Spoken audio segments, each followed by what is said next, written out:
Every time. Welcome back, everybody. Welcome back to Phil's Recap and Review. Game of Thrones, Season 8, Episode 2. I don't know what it's called. We don't know. Can we guess in the live chat? Can we put it out there in the live chat right now? What do you think the episode title is going to be? It probably has already been put out at this point, up on HBO Go or HBO Now. But this was another good episode of Game of Thrones. It was almost an extension of the last episode with more of the reunions, interactions, some touchy and feely stuff, all that lead up, that leading up, jerking up for the explosion that seems to be leading into next week's episode. We saw a ghost in this episode. We actually had a ghost sighting, even though he was a glorified cameo. We had Jon telling Dany. We didn't waste any time with that. We had... What? It's like literally the last scene. Yeah, but at least they did it this week. They weren't like going to stretch it past the battle or anything like that. But we're going to talk all about this episode, break down all the discussions. But I'm not alone. I have with me tonight my co-host for all these Game of Thrones ridiculosity, Joe Dirty Locks. How's it going tonight, Joe? Oh, fantastic. And of course, we have with us... It's a happy, feely place. It's a happy, feely place. Let's just get drunk, hang around, and talk about the things. Let's have lots of flirting. Let's see some side bumhole of Arya. Like it's a full party here. Oh my goodness, everybody! And of course, we have the live motherfucking chat. We already have some motherfucking super chats. We have Angel B with it's called The Game of Thrones. Phil, screw you for calling me Karen twice. I know, Karan. The problem is in my text messages, I have it spelled wrong because that's what I said when you first called in. And then I saw your name in the chat. I'm like, oh shit, I totally fucked that up. I know. I deserve that. I deserve punishment. But thank you. We have Assassins. We have Nick X. We have Steven. We have Blue Steel. We have IC Fury. DB. Joshua. Renwood. And by the way, the song Pod was singing at the end was Jenny of Old Stones. Ghost of High Heart. Always wanted to hear it. High in the halls. Jenny, remember when we had sandwiches, Jenny? Wasn't that an odd situation, Jenny? I couldn't even remember those. But I actually really like this episode. And I know it's not going to be everyone's cup of tea, the people that are sort of like hungry for a lot of shit to happen. This is one of those episodes to me that when I rewatch the entire series, I'm going to enjoy this more than having to wait 2 years, to wait 2 episodes, to wait for tonight's episode. If that makes sense. I think the episode as a whole was well done, well made, and you might argue with me, Joe. The live chat might disagree. We might get some calls, whatever. We have a phone line tonight, 781-990-8509 to call in and leave a voicemail. I have to set up the actual call-in line, but I will set that up in a second. But I understand maybe some of the lead up. We're down to 4 episodes left of Game of Thrones, and we've had 2 episodes of a lot of lead up and build up, and I kind of like that to a certain extent. I think tonight's episode was better than the first episode, if all in all, if I'm ranking them. I thought tonight did what it was trying to do even better. It felt a little bit more natural, and I could feel the foreboding. It just feel like the same episode, just extended. Carmine said something in the pregame show because this episode was leaked, and I think now that I've seen the whole episode, I understand what he means. He said this episode felt like DLC from episode 1, and I kind of get that. The sense of like this was an expended. They could have in a weird edit and made this in last week's episode one big hour and a half single episode as they were promoting that this season would be a season of like long episodes. And again, I'm not complaining a lot, but I'm saying this seemed like A1A part 1 part 2 to this could be Winterfell part 2, or it seemed like a good continuation of the last episode, and I liked them both, Joe. I don't know. I have a feeling Joe might feel a little differently than me. It's the long night, right? It's the long, like they're coming. They'll be here by the time the sun rises. So and it shows they're all just sitting around waiting for the battle, right? It's the eve of the long night. Yeah, I feel like this is a way of, unfortunately, if I'm being a little whiny and bitchy, of jipping us out of an episode, because I just feel like these 2 episodes were the same episode, or could have, or I'm not going to say the same episode. I just mean like if we were going to have these, we're part of the same episode. I don't think they repeated the same things. Let's see. We had the little let's hold court scene. Umber, go north, get your shit together, and then we had the. Did you take notes? And then no, this is just off the top of my head. Okay. I watched last week's episode like 7 times already. Are you fucking kidding me? And then we had the Jaime scene, which is exactly the same, a little court scene, right? Then you have a whole bunch of you know, touchy feely. Let's get together and chat, shoot the shit for like 5 minutes here, 5 minutes there. We saw a lot of dead people coming up. Phil, Arya is a woman now, says Assassin. Jade, Dragon, Melfi, Arya getting all those fingers inside in the side buttholes. What's up? Jack Me Off says, what's up, Phil and Joe? It was the calm before the storm. Love Pod's singing voice in this episode. This How long was he practicing that for? Like, you're going to have a singing cameo pod. What? Oh yeah, see, he got lessons. He was happy. Joseph says this episode was once again better than every episode in season 7. Phil, pick your poison. The Grey Room Missandei sex scene was hot. This episode was much better than last. His iconic thought. What's up, motherfucking chat? She killed someone in season 1. I don't think so. Cheekiest says I think this. I like this episode. They need to spend time in relationships to show what they're fighting for. Tonight's episode made up for the first one for Tom himself. I thought this episodes were going to be longer. What the fuck says Lady? Drunk Hound and Beric meeting up with Arya was fucking great. Yep. See, and again, I don't want to make it seem... All of it is great. All of it was great. Both these, I enjoyed both these episodes. This episode was great. I'm just a whiny little complainer. They're not just Ritz crackers. I feel like after the 2-year wait, they could have made the Winterfell episode 1, a big hour-and-a-half epic, and combine these 2 episodes into one really... What do you lose? Because these both stretched almost a full 60 minutes. Yeah, but I want episodes even longer. If you're only going to give me... Actual, like screen time shit without credits or whatever, it's closer to like 50. But, like, still, you're going to have to lose something, or this is going to be a full 2-hour opening premiere fucking... Which, sure. Critchard says, Grey Worm's post-war plans, love making instructions for Theon and Sansa. I also got the Sansa and Theon love vibe at some points in the episode. I think it was obviously. What was that look going on with Theon and Sansa? But again, I want to be clear. I really did enjoy this episode. I thought the conversations and the interactions, especially in the drunk night scene, I thought that was done really well and really fun. And I mean, it's a lot of nothing, and it can be joked with and made fun of pretty easily. But I generally enjoyed that, and I thought there was a lot of really good chemistry going on. I thought Tormund stole this episode. I thought this was another funny episode. There was a lot of I don't know if it's intentional, non-intentional comedy. A lot of really funny comedy. I'm liking Tyrion again. They're giving him more fun one-liners at times. He's feeling more like old Tyrion to me. No Cersei in this episode. Obviously, Jaime had a big episode. I love Jaime and Bran's conversation that they had in this episode.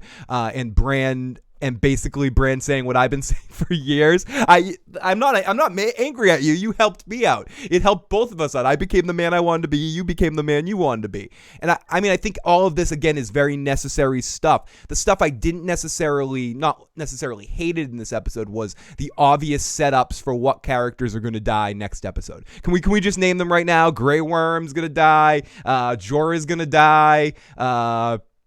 Who else do we say goodbyes to? Gendry and Arya fucked. Arya's pregnant.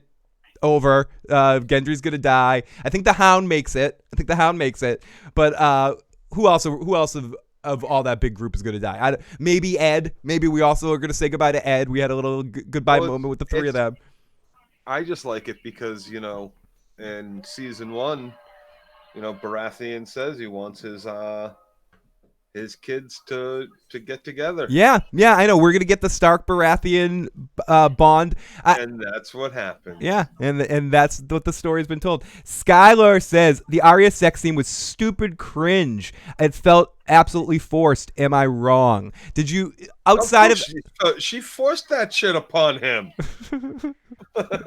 It was a forced sex scene. She didn't have to force it. He was gonna. Are you sure? She was like, fuck that. Take your pants off, bitch. Lady Laura Dane Starfall says, Tyrion is going to sacrifice himself somehow because he thinks he's useless because he keeps fucking up. Bran hinted that Jaime's going to die. What if there isn't an afterwards? I definitely think Jaime's going to die in all of this. I think there was a lot of foreshadowing to Jaime's not making it through this battle alive. At all. Or maybe not this battle. Do you think I hope he does because I want him to be the one that kills Cersei. Joe, now that we're in a couple of episodes and we've seen these 2 foreplay episodes, what characters do you speculate next week that we're going to lose in White Walker Apocalypse? In the White Walker Apocalypse. I was trying to do some sort of combination name that didn't work there. You know what? Walkalypse. White I'm- Walkalypse. I need you to stall so I can set up the phone. Whatever my list. Oh, set the You got list. my list. I do have your list, but the list is How many people are dead on my list? nobody because no one's died yet. No. I mean, like, how many people did I choose? To Oh, die? okay. I'll open up the list in a second here. Give me a second. I'm setting up the phone lines too. I can only do so You can much. only do so much. I can only do so understand that. much and try But to as talk far to. as, like, who I think is actually going to die in the next episode, it's preposterous. Like, I don't want any of those people that you just mentioned. Gendry, Grey Worm, fucking everybody in the caverns going down there. I don't want to die. Dude, I want to watch fucking Little Marmot fucking go chop through some motherfuckers. Oh, to go all like Tyrion in the books and start doing like backflips and shit. On horseback in the Battle of the Bastards. She was ready for that shit. She was there, man. Berick's dead. Yeah, Berick's probably dead too. That's might another have one. laid back, but she was there for the meat in the field. Where was Ghost? We saw Ghost for a half a second. Sitting behind Jon and Sam, was it? Yeah, it was right before the scene that Ed showed up when Jon and Sam were having their alone time, and Ghost. Yeah, Ghost was basically. I mean, I'm not going to complain because Ghost was in the episode, but Ghost was kind of a cameo in the back. Would you say we flashed past him for a second, so at least they know he's there. Dude, the puppies are always out in the like. Where the fuck is Lotus right now? She's sitting right behind you somewhere, ain't she? She's in bed. Oh, okay, but Betty's probably behind you. Yeah, somewhere. Betty's definitely behind me somewhere. Betty walks in and out of the shots all the time. Sorry, I'm distracted. That's what the puppies and kitties do. White Walkalypse. Yeah, I'm. If I could actually say it, it might work. I don't mind. The white Walkalypse. Okay, I get White Walkalypse. I have to say it like. No. I have to say it like 5 times fast or something. Okay. Oh, we got Timo in the live chat. We got lots of voicemails. We'll have the phone lines going live in a second here too, as I'm trying to set this up and multitask as we can go. We do see Ghost. There's definitely a forbidding kind of feel at the end of the episode when we see all the White Walkers. There's a lot. Obviously, there's whites there as well, but I think it's interesting that we didn't see them. We just saw all the White Walkers line up, and it was like, oh, this is a fucking lot of them. This is the fucking lot.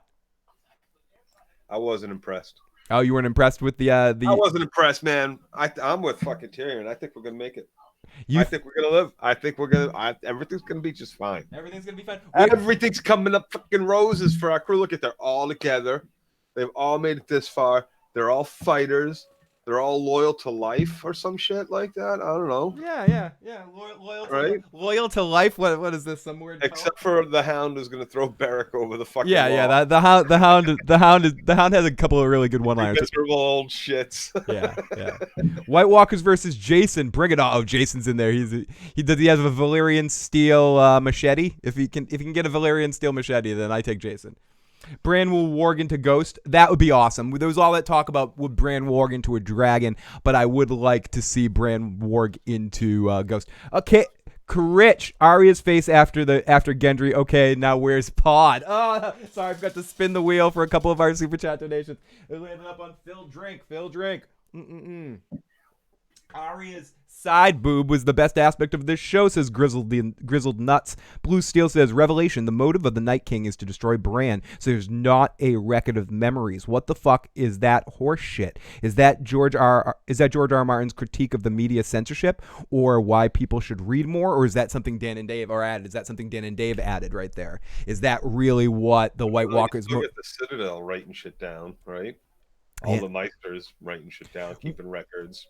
And I think there's a couple of moments in this episode that were interesting, even if we don't like necessarily what we heard. That's one of them where Bran's talking a little bit more about, we hear a little more of an explanation of the Night King's motivation. He needs to stop Bran. He wants to stop it all and stop the history of the records of histories. And we also found a lot more about Tormund and what happened with him with the giant. He was 10 years old and he killed a giant and then he suckled on the giant's wife's teeth.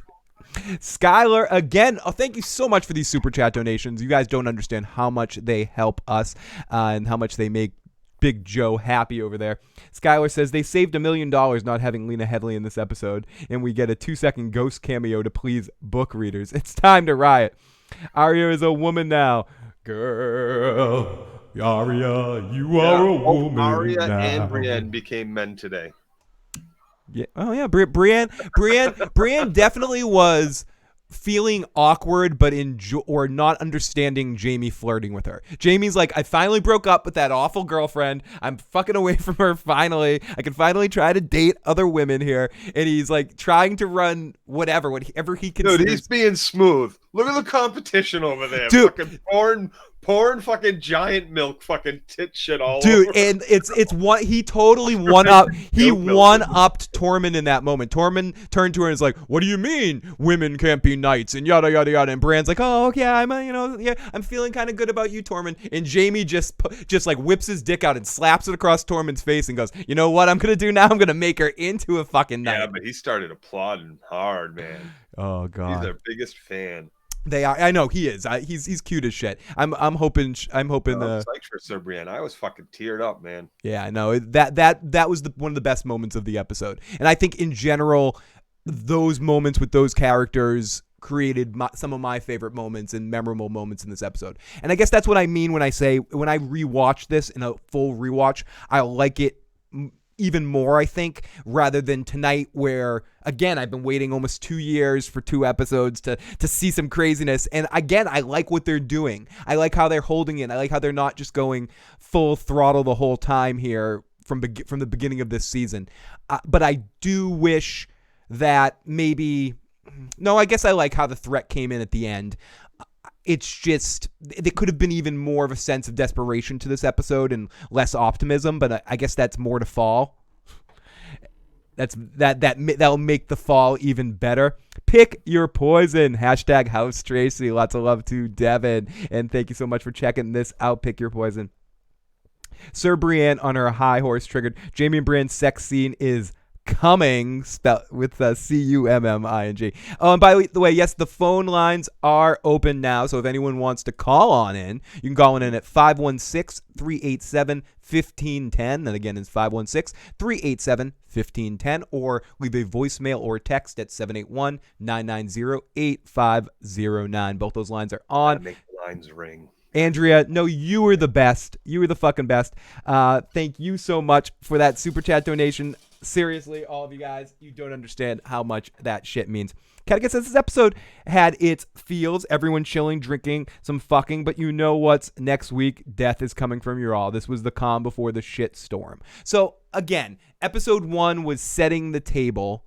This episode was the calm before the storm, and then the next episode is the storm. It's going to be apparently the longest episode. I don't know if this next episode is the one directed by the guy who directed Battle of the Bastard and Hardhome. I don't know if this is Shapushnik's episodes, but I do know this one's supposed to be really fucking long, and I don't want to overlook this one to lead into next week, but I don't mind episodes like this. I can understand some people maybe... I loved it. You mind it? No, I loved it. Oh, you loved it. Okay, you loved it, yeah. I loved last episode. I loved them both. And I don't want to talk... I've been waiting for these. Like as a fan of the show or even the books, these are the exact moments that you have been fucking biting for. That all these characters have pretty much been fighting to get back to this location this whole fucking time. We finally have that. Is anyone disappointed in all the happy feels? Yeah, it's the only time we've had that in this fucking show. Yeah, and it's just really an interesting kind of experience having everyone all together in one spot. Where's any of the and each one of these happy feels moment is fucking soured right at the end of it. Like every happy moment gets soured right at the end. Beric walks up and the Hound is all of a sudden going to throw him off, so we don't get a moment there, right? You fucking old fucking every moment, just about. Leanne, even Brienne getting knighted, like all of a sudden the fucking horns go off. Yeah, That's that. Yeah, everything got interrupted. Tyrion. Yeah, Tyrion and Bran's scene got cut off at a certain point in time. So much stuff in this an episode seemed to symbolize shit's just gonna break down. You can. It's fucking horrible. It's horrible. It was so. I mean, this is the type of episode that, again, people can say what they want about what a bad show is. Joe and I have been in the shit. We've watched some bad shows, and I'm not going to name any shows by name, but there's certain other shows that try to do episodes and that try to do episodes like this, and it fails so goddamn miserably. This episode worked for me, especially considering what I consider is going to be happening next week. Like even think about the Arya Gendry moment. How like I'm rooting for that, and then I'm like, I don't want to be watching this. I know this little girl. Yeah, I had a little bit of that too, Joe. I had a little bit of that too. Like she's a really attractive 5'1", 22-year-old woman right now in real life, but I'm still like, what the fuck? Arya's 16, dude. Because Arya's 16. Right? Like it's not exactly something I want to be seeing. And then like even that scene where she like gets what she wants, and she's at the end staring off, not sleeping well, like not having like, it's a bit bitter at the end of that. Yeah, Joe's cough didn't. Atari Dad and Fractal Curve. Joe's cough didn't sound like that, but that's what he was coughing. Phil, why did they say all the episodes are going to be longer? And the guy's name Brian Cogman. I don't know. It's to help placate everyone that was complaining about the episodes only being 6 episodes. They were like, every episode's going to be like movie length. And now that time has gotten closer. It's the final 4 episodes are going to be movie length. Oh, episode 3 is going to be movie length. And then the final episode, it changes around, and it's that they hope we forget by the time the episodes come out. But Grizzled the Nut says, it's all fan pandering in these episodes. It's like cotton candy, and I'm delicious. Give me candy. I accept that. I accept that that's what I'm watching, and I want it slapped all across my face. Like sugar, give me a sugar rush. Give me ice cream headache from the walk for no, I almost said it for Game of Thrones, right? For the Game of Thrones, as someone corrected me earlier. Bran getting knighted left me a hot mess. No regrets. Me as well. There's a couple moments in this episode that got me. The Arya scene was awkward. Nancy T in the live motherfucking chat. Creepy, couldn't watch it, even though I want them together. Says Leanne Finn. Yeah, that's how I feel about it too. Right? I want them together, but there was something creepy about it. Yeah, like they showed some good full side boob there. Yeah. Joe, are you ready to take our first call of the night? Oh. Let's take a call. This is from area code 717. So 717, tell us who you are, where you're calling from, and what your question is. So hopefully this works out. We had a little technical difficulties, not the fun kind of technical difficulties, with the phone lines last week. So hopefully this will work out. Area code 717, you are on the air. My name is Johnny Morawski. I'm calling in from Las Vegas. I just moved here about 9 days. I just want to say this episode was awesome. How dare you say Jaime Lannister's going to die? That is so freaking disgusting. Jaime Lannister's going to live this battle. Yes. He's going to choke out his little bitch sister, his older sister, and he might dive in by the mountain. But he ain't dying in this battle. Yes. I'm telling you right now. I love it. By the way, 420 was awesome in Las Vegas. 420 in Las Vegas was amazing. Dude. Yeah. No. Awesome. No, awesome. Yeah. Do you moved out to Vegas? Do you work at one of the casinos? No. I'm an ER nurse. Oh, awesome. Cool. Nice. Fantastic. Yeah. Don't tell my supervisor I smoke pot. No worries, man. Don't worry, we won't tell her you drink or gamble. I just want to say, I love the show. I love the show. I know you're from Beeftown and everything. When you said that Jaime Lannister was going to die, I wanted to get in my motorcycle, drive all the way to the coast, knock on your door, and slap you in the face for saying Jaime Lannister was going to die.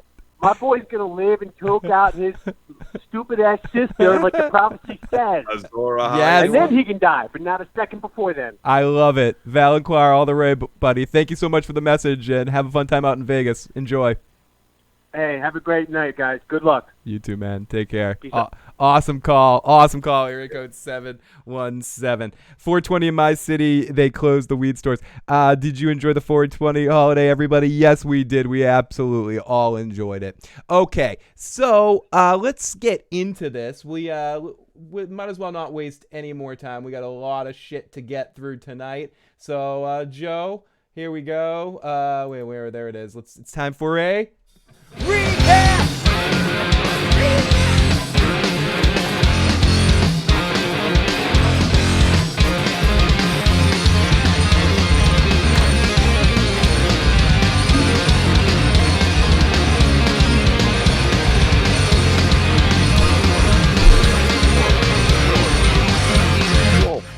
Okay, sorry. What'd you just do to that poor wolf? Well, it was looking at me funny all night, Joe. It was giving me the it was giving me the eyes, Joe. Angel B says best scene for me was Missandei and Grey Worm. My people can't protect us. Grey Worm, my people are warriors. We'll protect you. And the second was Tom. And if I was king, I would knight you. I knight you.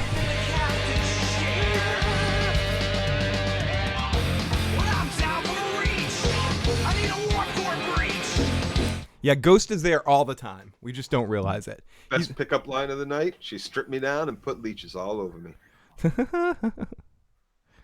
I know. Hey, was that your first time? The first time I had leeches? Or was it I suckled from the teat of a giant? I'm not sure. I drank that that giant milk, and it made me strong. Or I like that whole story just in general. It was very fun. I got the best. Good thing it wasn't the bear story. I knight you 69 times. It would have been a little crass if it was the fuck the bear story, seeing as how she was in a pit with a bear. I'd touch it. Well, we got Danny A in the live motherfucking chat right now. Danny Arrington, Lady Mormont will not hide. No, best. She won't, Dan. Atari Dad. When Tyrion requests a song, I want Ed Sheeran to pop in and say, "I know a song." Well, his face has been his eyelids got blown off or something like that. Well, there goes Arya's innocence. Timo in the live chat. We got Antoine Thomas in the live chat. Phil plus a direwolf stuffed animal equals Azor Ahai. She's as innocent as she ever was, having murdered so many fucking people. Tormund lies. You didn't fuck a bear. Read my last super chat unless you're tired of me. Did I miss one, Skylar? I missed one. Oh, let me scroll back up. Oh, fuck. I missed one. How could I miss one? Skylar Beckett. Here we go. I'm definitely not sick of you, Skylar. If you and Joe could give a few people you think will for sure die next week, I'd love to hear it. By the way, my bank stopped me from donating more last week. Skylar, whatever you donate is amazing. We'd super appreciate that. And so for sure die, I think Jorah is a for sure die for me, and Grey Worm is for sure dying. Way. Both of them are dead as disco. For sure die. For sure die. The Night King. Next week, you're for sure the Night King dies? Dude, Tyrion called it. This is not the big fight. But I think this is the spoiler alert for Rocky 3. This is the Mr. T kicking his ass in the first part of Rocky 3 fight. This is I think Winterfell gets overthrown here. At least that's my speculation. But who the fuck knows? Fuck knows, man. I think everybody that's out there in that front line, everyone we saw in that trailer that's on the line right there, our main little group of happy side characters around the hearth, and everybody in a bed, and everybody on the turrets and the parapets. Maybe everyone but Jon, Sansa, Arya, Jaime, Lady Mormont, Jaime. No, I think Gendry's dead. Gendry's not dead. Gendry's dead. He fucked Arya. Arya's pregnant. No way, Arya's pregnant. Super spur. He's gonna go get his Stormlands, man. Dead. Back to the Stormlands. He's taking Arya back to the Stormlands. He made his weapons. He fucked Arya. He's done his job. Dead. They're going back to the Stormlands. Dead. Right? And Arya is going to start her own chapter of the House of the Faceless Men in the Stormlands being armed by Gendry. Get your fan fiction goggles off. Nah, dude, that shit is dead. Happening. I got it all, man. You're motherfucker. Angel B says, Phil, don't you dare put that evil on us. I will not. And you guys are so awesome with those super chat donations. Dwarf Burger, Swamp Beard, also in the live motherfucking chat. Two of our in real life friends in the live chat right now. You're also wrong in that chat. Gendry is not gonna die. Grey Worm and Missandei talking about the future equals doom. Yeah, exactly. Grey Worm and Missandei talking about the future equals doom. Grey Worm dead. dead. That knighting was so progressive shit. Varys will likely die too. Dany is a Stormborn. He brings the storm. She brings the storm. Gendry is gonna be dead. Oh, another fucking super chat donation from Apulia. Thank you so much. $10 super chat donation. Fuck yes. Fuck yeah. You guys are incredible for these super chats. Keeps us going. Keeps us What are babbling. they landed on? What are these wheels landing on? A lot of them are landing on drink, but that one just landed, Apulia, on review commentary of your choice. So email me privately at igotissuesman@gmail.com. Let me know what you want, and I will get it to you in 7 to 10 months. No, 7 to 10. We'll figure it out, and we'll figure out pretty much anything, any single episode or a movie or something you want us to talk about. Email me. Gendry isn't a bastard. Oh, Bill Sotheby. I haven't seen Bill Sotheby in a while. I was going to call him the amazing Bill Sotheby in the live motherfucking chat. Great to see you. Great to see all of our good old friends. Gendry isn't a bastard. Was he he unbastardized by Stannis? No. No. But he could be very easily. Question: who rolls Bran? Bran, does he have a new Hodor? Does he have someone else? The Maester. I think we've seen the Maester a couple of times roll him out to certain areas in certain spots. No, man, that's just electric. Boogie woogie woogie woog. It's electric. Boogie woogie woogie woog. Oh my goodness, Joe. we're the cheesiest bastards on the face of the fucking earth. I love it. Dude, no. Angel B gets another spin. Sorry if I'm missing spins, everyone. Keep me honest. You can call me lovely anytime. Oh, Bill, you're very, very lovely. Phil, did you notice another celebrity cameo this week? Arya's nude boob double was played by the CGI lion from I Am Legend. Angel, yours landed on Phil Drink. Oh my goodness. I'm getting buzzed very quick. That was a lion in I Am Legend. Really? Grey Work is definitely a goner. Yeah, Grey Worm is gone. We got Analysis of Thrones in the live chat. Lots of love to Analysis of Thrones as well. Okay, so let's get into the recap of this episode. We open right up in the trailers with Jaime getting dressed down from Dany about shit Viserys said. And Dany, I appreciate what you're saying here, and you're fighting back, you're fighting for your family and all that sort of crap. But haven't we been through this before? Don't you know that your father was a fucking bastard that wanted to burn the whole city? Barristan told you that. So can't you look at things a little bit more from a wide-angled lens here? And I mean, she eventually does. She doesn't freak out and go, I want to burn him. Fuck all you guys. She does listen to what Brienne says, even though she doesn't necessarily believe her, but she doesn't kind of, pull rank, and she listens to everyone else in the room. But Daenerys was a little I don't know, real tonight. We're seeing Daenerys pull but we haven't seen her in a situation like this before, and this is why I'm enjoying some of this stuff with her in Winterfell, because we've seen her in a lot of situations where everyone's blowing a lot of smoke up her ass, and I like her better when people are kind of straightforward to her or undermining her a little bit. So she's challenged a little bit, and you can kind of see the bitchiness or the strength or the attitude come out. I thought that scene with her and Sansa was well done in this episode, and especially where she has her hand on her, but then once Sansa questions her for a second, she just removes the hand. She's like, fuck you. You're not going to listen to me. She's so close to her goal, which wasn't her goal. It was her brother's goal. Yeah, it was her brother's goal originally. Right? And which brings me to this scene, right? That Jaime's getting, fucking tagged on and shit. And she sounds like Viserys. Right. Sansa in your scene is absolutely right too. You should have fucking not believed her. Like, you should have not believed her when the troops didn't immediately start marching right then and there. And how did you not know that they hadn't started marching yet? Like, you should have had scouts available running scout shit, right? They should have left the Hound with them to make sure the soldiers moved through properly, or something. Left the garrison of Unsullied there, or something to help the Lannister army. I don't know, anything scouts would do. But they didn't show up yet. It's been a while. We need time to muster our troops. What do you mean your troops weren't mustered already? We burned half of them, and you must have already called your fucking banners for, before this meeting. They should already be just about fucking here. Don't let them unpack and keep moving north. Yeah. Like, it makes no sense how you trusted her either. So Yeah, how anyone trusted her. Let's listen to a few seconds When I of was a Dan. child, my brother would tell me a bedtime story about the man who murdered our father, who stabbed him in the back. You mean cut his stop the throat, madman that wanted to burn half the who city sat down? down on the Yeah. Iron Throne and watched as his blood poured onto the floor. Oh, excuse me, Danny. You mean the He told me man other- that took my grandfather and my uncle and hung them above a pit of fucking burning dragon that what fire Is that and what watched them Sansa? melt and die to death? Is that what the guy you're bitching about right now? You know you're sitting in the fucking north talking about this madman that everybody fucking hated, Danny. Shut the fuck up. Shut the fuck up. Your sister pledged to send her army north. She did. I don't see an army.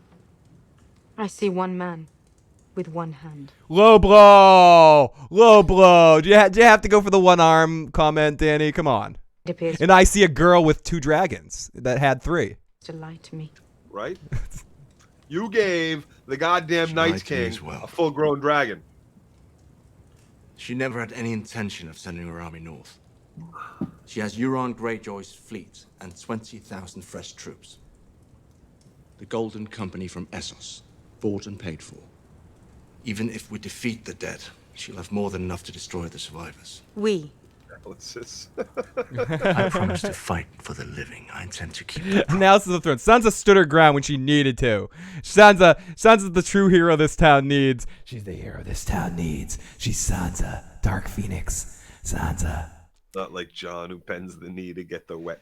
Danny, kissed by the fireworm, says this. Danny has been told about her terrible father. She has to process this new reality, meaning for her, including what happened to the North. She has to process beyond what happened beyond this battle. She hasn't been able to process much, like past. It's like she's so close to this goal of hers that she can't see the forest through the tree. Yeah, and I think it's interesting to go to the scene with her in Sansa, to skip ahead a little bit.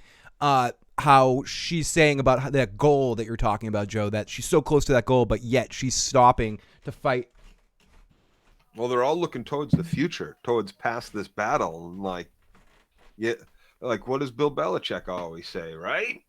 I don't care about next week or last week. We care about right now, this week. This is the fucking game. This is the only game. This is the game that gets us to the Super Bowl. Without this game, there is no Super Bowl. This is the fucking game. I don't care that we've already beaten the Jets once in week 1, and this is week 2, and we're playing the Jets at home. This is the most important fucking game. Angel Beast. That's it. Period. Angel B says there's something wrong. I'm with Joe on everything tonight. At least Jamie didn't need a big city lawyer. Oh, we'll get to big city. Joe's not drinking tonight. Joe just started drinking. Tom says, you love talkie talk episodes. If this is The Walking Dead, you'd be shitting all of it. Yes, because it would be written crappily. And it would be acted crappily, too. And let's continue here. So we open up in the trailers with Jamie getting dressed down. We'll listen to a few more minutes of this. A few more seconds. Oh, no, that's it. So Jamie says that Cersei lied to me, too. Euron's there with his big cock and his golden company. And no elephants. So Tyrion says, listen, I trust... Your Grace, I know my What was brother. that? Cobra die. You knew your sister. He came here alone, knowing full well how Throw he was received. Sansa's bait. Why would he do that if you weren't telling the truth? Perhaps he trusts his little brother to defend him, right up to the moment he slits my throat. Who, You're right, the we little can't brother trust him. or the big brother? Jamie's going to slit He her throat. attacked my father in the streets. He tried to destroy my house and my family the same as he did yours. Do you want me to apologize? I won't. won't do it. Nope, not We going to were do at it. war. Everything I did for my house Well, and my family. in fairness, The things we do for love. this is great. This is great. We're about to hear the greatest line of all time in Game of Do it all Thrones. again. Here we go. The things we do for love. Yes. Smack your cock across Well, the face, Brandon. well, and I'm sorry. He might not be Bran anymore, but I cannot not believe that he isn't enjoying that some part that is Bran Stark in there maybe knows that Jaime's gonna die and all this, or assumes Jaime's gonna have to give his life and all this, and that's what because he knows Jaime's Azor Ahai. or whatever. And Prince that was promised, eh? But I think that you fucking asshole. I think it's really fucking great that Bran is fucking with him, and he's fucked with him by meeting him out there and waiting on the side of the road for him so he shows up, and I'm For like 2 days he's sitting by the front waiting door. for an old friend. I'm Like, sitting in the courtyard. Someone bring me more blankets. Damn it! Can you drag that fire pit over here? and I'm sorry. What is the tactical three-eyed raven reasoning for saying that? It's that line of the things we do for love in that moment. It's literally just to fuck with Jaime and make humble him a minute. Yeah. Make him step like don't get uppity, Jaime. Yeah, exactly. You're very easily you can like. Yeah, I could kill you at any point in time I want to, and I love that kind of personality trait in Bran right now. Bran's being used really interestingly well this season so far. I'm liking the way they're using Bran, and he's cracking me up, and he's being used in some comedic ways, but also in some really legitimately fun, interesting ways, like last episode with the Dany and Sansa interaction, and him just being like, we don't have time for this, and cutting them off, and proceeding on, and in the whole I'm waiting for a friend, and now in this with that line right there is just incredible timing on it, and the look on Jaime Lannister's face when he says it is fucking priceless. Like a priceless look on Jaime's face. Does Bran piss in that chair? Does he have a colostomy bag? All good so questions. why have you abandoned your house and family now? Because this goes beyond loyalty. Yeah, Jaime says it's all about survival, all about whatever. And I think what a lot of people speculated would happen in this moment too happens right here. Once Jaime starts talking about loyalty and all that stuff, who steps up for him? You don't know me well, Your Grace. But I know Sir Jaime. He is a man of honor. I was his captor once. But when we were both taken prisoner and the men holding us tried to force themselves on me, Sir Jaime defended me. And lost his hand because of it.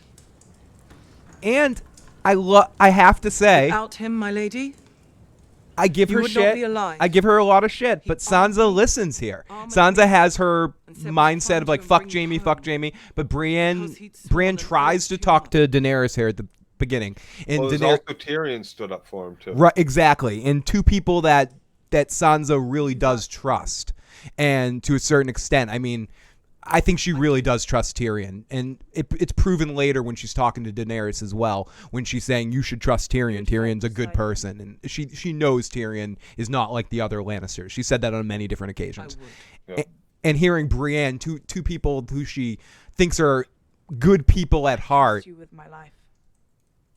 she makes the decision to let Jaime stay. We should let him stay. And then Dany tries to one up and go, I'm going to get my boyfriend on my side. And she turns and goes, what does the King of the North think? What do you think, Jon? And Jon who... We need every man we can get. Who has a lot of respect for Jaime. We learned that right at the beginning in the first Jon chapter. It's not respect for Jaime and what he does, but thinks of Jaime as what a king should look like, and has a lot of qualities and military-wise that he probably is like, yeah, we can use someone like Jaime to die for us here. Brienne dies a virgin. Were those two kids Cersei's spies? Cersei's spies could be anywhere. I would not doubt if she has some spies around. So Dany's not happy, and Brienne walks away. So Dany has this speech to Tyrion about how he's either stupid or a traitor, and should have known that Cersei was a liar. And Joe, your point is that Dany should have realized that Cersei was going to be a liar too. No one should trust Cersei. How didn't Varys know? Where are his little birdies? Yeah. Hey, Varys's little birds work for right. He's Qyburn now, I guess. Still have birdies. He's got birdies. You know, he's also in the north, so he's trying to make birdies there too. Gotta make birdies. Either you knew everywhere. Cersei was lying and let me believe otherwise. I'll or make you your didn't know at birdies. all, which makes you either a traitor or a fool. I was a fool. Not for the first time. Cersei still sits on the throne. If you can't help me take it back, I'll find another hand who can. And what's going on over in Essos? Jesus. Now, we'll get into that in a second, but Dany right here. This is I guess it's kind of what you were saying. She's so close to what she wants. She's getting kind of, I'm not going to say desperate, but she's getting really rigid about it. She's getting really like, oh, no, I want it now. Give me what, fucking, blah, blah, blah. And you got to get through this first, Danny. This is the most important thing. She thinks, because if everybody else dies here, even if you get on your dragon and fly the fuck away. Yeah, she's just coming off very like she comes off a little bit more entitled than normal in this episode to me, and I think that's good though because it makes sense to what you were saying. She's so close to what she wants, and every time she's getting close to that point, something U-turns her and turns her into something else. And right now it's this White Walker situation that's just another thing, and she lost a dragon in it all, and she could theoretically have lost another dragon to it. And this is something we can debate, and we were talking about this a little bit earlier on the live stream I did before, and the whole dragon thing now. And I'm curious about your opinion on this now. Now, is that dragon Jon's now? If Jon and Daenerys have any issues, is Rhaegal siding with Daenerys or is she siding with Jon now? Dragon side the same. They side with the rider. They decide who they eat, how they eat. No, with the fuck they want. No, I'm talking about the rider situation. That right. Rhaegal's have decided to allow Jon to ride it. So have they bonded, and that's Jon's dragon now? No. No. Rhaegar decides who rides Rhaegar, right? And Rhaegal, whatever the fuck his name is, Ragey. You can't hate characters only because they won't act like you would. Good point, Tom. I don't know. I thought there were some really good scenes. The scene with Jaime knighting Brienne was so powerful. Jon and Dany both seem badly written and out of character this season. Abigail, they're probably not my favorite part of this season so far. I think I'm liking almost everything non-Jon and Dany so far this season. Not that I've hated Jon and Dany scenes. They're just not my favorite thing going on so far. I'm not a big fan of their romance, and I don't think it works. I don't think Kit and Emil. I don't think they have good chemistry on screen. I'd much prefer it get to a point where they're warring at the end of the season, and Dany turns into a tyrant of some sort. I mean, betrayed in love. Spin of the wheel for Angel. Davos and the Northman's Shireen scene almost had me in tears, and the girl had stuff on her face too. Oh, we got a Joe character impression. Joe. Angel won a Joe. I was just doing one. How come every time you start to do it? Daenerys Targaryen from last week's episode. Scene, I'll set it up, right? They're at the waterfall. Scene Bran's one. Pervin and the dragon. John's a little freaked out, and here's Dany. Don't be a Fred. There we go. There you Don't go. There you go, Angel. You get it. No one thought to create a dragon armor. I'm a motherfucking princess, says Dany. Dany, Sansa, and Cersei team up in the end, and the final ends with a near X-rated 10-minute sex scene, says Grizzledy Nuts. Dany being completely written out of character. Completely agree with you. They're too similar to be in love. I agree, no chemistry. There's just something off. Gilly pregnant? But perhaps the issue that they're having chemistry issues is intentional on screen so that it's not something that's going to last. But I definitely do not think, like in this, even in the last episode, the first episode of the season, when they have to lean in on the waterfalls to kiss and stuff, I felt like almost both of them were feeling awkward about it. Holy shit, She-Wolf. Damn. Huge super chat donation. Old Nan here. 67 deaths. Emotional scenes. Too touching. Grey Worm, Jorah, Jaime, and maybe Brienne and Lyanna. Grey Worm, Tormund, Gendry. Loved the sex scene. Arya and Gendry. Also, is Arya running from the White Gendry in the crypts. Ooh, that's a good one, She-Wolf. Spin of the wheel for the She-Wolf. Lots of love for that super chat donation. Huge. You guys are so amazing and so good to us tonight. It's incredible. Both take drinks. Well, Joe's not drinking tonight, so I will. Oh yeah, both of us take a drink. So this is double the drink for you. Holy shit! Yes. Emmy nomination for Joseph's Angel B. Renwood. So if only Targaryens can ride dragons, now if that's true, the Night King riding the Ice Dragon is he a Targaryen, or can anyone ride an undead dragon? I think. It's a lot of good questions there, Renwood. And we were talking again about this a little earlier. I guess there is maybe one or two other people in Westerosian history that have ridden dragons that weren't Targaryens, or it's like the other Valyrians have. But when it comes to more of the even in Westeros, lots of people have ridden dragons on the backs of dragons or not been dragon riders. I guess that's a different thing. But I hope that Dany takes the villainous route and is a red herring. I'm sure that Brienne's pronouns are theirs and them. Can the Night King bring back the dead in Winterfell? I think that might be where it's going, Kirk Holmes. Abigail, that's what I've been saying. Arya's running from White Gendry. Ooh, that'd be crazy. And has to kill it with the weapon he made. Phil is a dragon. Very possible, Brian Dodd. Ghost dying for the budget. That's awful writing. What if it's Gendry? Yeah, come on. Wouldn't like 100 fucking zombies make you fucking run? Like, this is Arya, man. She fucking kills. She'll kill Gendry. Westeros. Westeros for the rest of us. Okay, so Gendry again making weapons with Doom-like music as we're going through, and he calls out. We get more flirting between him and Arya about make my weapon, Just touch me. As soon as I'm done making a few thousand of these. You should make mine first and make sure it's stronger than this. She fucks with. Oh yeah. She fucks with him about fighting. She's cocky as hell, and I don't know. She throws some daggers into the wall and tells him to make a weapon. And he's super impressed, man. He's dripping. He is. He's definitely. He's ready to bang some hammer. Gendry is definitely dripping. His Baratheon blood is boiling. He's feeling. Yeah. Any other weird metaphors we can come up with? It works. And Rickon, not to be confused with. He's feeling the fire, right? Yes. Oh, yeah. Rickon, not to be confused with... Dickon. I don't like Arya and Gendry, but I love the Theon and Sansa for some reason. We're going to get to Theon and Sansa at some point. We need some pinga for Joe. Joe is drinking. Drink, Joe. Every super chat donations will get Joe drunk. The Night King will use turtles for nipple milk. The retired nurse in there. I think the undead dragon may obey Dany. Bran's uncle helped him even though he was dead. Dead Rourke is going to fuck her bloody with a stick, says Fritz Mod. Tom, love Tom. I didn't subscribe to this channel. For a sober Joe. I hope Theon and Jaime die. What was that? Well, was that a body double for Arya? Do you think they're gonna get that far, all the way into the Godswood? How many are gonna? Is that like the fallback point then? Wouldn't that be the fallback point? Is the Godswood okay? We're gonna get to that a little bit later, but walled up too. But Bran is gonna be waiting for the Night King as bait in the Godswood. Is that the plan? That's the plan. That's a stupid plan.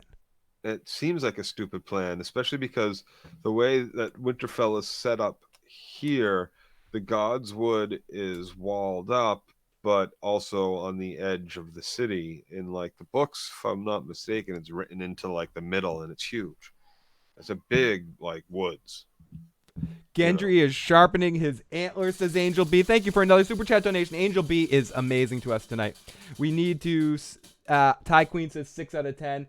Silly hat that landed on. I don't know if I have a silly hat, so I'll put a wolf on my head when I come back on camera here. Bran defended in the Godswood by a man with no wood. But okay, so we got Theon, who's going to be going up against the Night King. We got a Theon 1-on-1 battle with the Night King. So she fucks with them. He wants the weapon. So speaking of the Nightswood, we go off to the Godswood with Bran, and Jaime is coming to see him, and we have the talk between Jaime and Bran that I think we've all wanted. This was the reunion that I think if you asked me before the season what my number one anticipated reunion would be this season, it was Jaime and Bran. Knowing Jaime was coming to Winterfell, I was looking forward to this discussion. So let's listen to it. You weren't sorry then. You were protecting your family. I'm not that person anymore. You still would be, if you hadn't pushed me out of that window. And I would still be Brandon Stark. You're not? No. I'm something else now. You're not angry at me. I'm not angry at anyone. Why didn't you tell them? You won't be able to help us in this fight if I let them murder you first. Yeah, dude. What about afterwards? Yeah, right. How do you know there is an afterwards? I love how can't get one past Jaime. So Right? Like, is there an afterwards? Bran hasn't seen the afterwards. He hasn't. He doesn't see the future. People, He only yeah, sees the people past. correct me if I'm wrong. Bran doesn't really see the future, right? Nope, just the past. The What's past, going on now and the past. In the past. So that's an easy way to speculate. He can also theoretically time travel, but the whole warging into someone from the past like he did before. Right. He can go into the past. He can change the past. He can affect the past. Arguably, he can affect the past, as we've seen him talk to Ned in the past, and in the books that kind of happens in a moment too. We've seen moments like that. The ink is dry. There's a possibility that he can affect past things, but I don't know if he can go in the future. I don't know if he can precog. Well, he definitely affects the past when he wargs into Hodor, because he fucks Hodor's brain up. He fucks Hodor's hard. Oh, jack me off. This is too much fun. Not the super chat. Oh my God, jack me off. Thank you so much. Holy shit, buddy. I'll jack you off with a spin of the wheel. So. You're right, Cynical. It would. So, but what I'm saying here is, it's hard for me not to imagine that Bran doesn't have some sort of relative sick satisfaction from fucking with Jaime a little bit. Don't you see that? Don't you see him having a little bit of fun fucking with the Kingslayer a bit? I don't know. People get, maybe I'm reading into it. Of course he is. Of course he is. So then he's more human, and Bran's in there more than he thinks he is. I guess that's what I'm arguing. Is Bran in there more than the three-eyed raven part of him will allow him to? Is he being held captive somehow? Is the real Bran in there somewhere? Is Bloodraven really? Bran just did Bloodraven Rhaegar Ghul Bran? No, he's Bran. He was Bran. He is Bran. He's still Bran. He's gonna be Bran if he lives through the war and all this shit. Your mama named you Bran. Your mama named you Bran. I'm gonna call you Bran.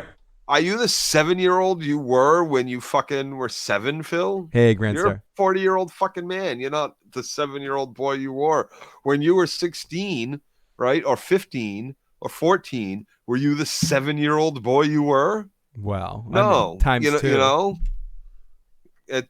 I mean, don't get me wrong. You're still a fucking child. Oh yeah, definitely. I'll be a 90-year-old child if I'm lucky.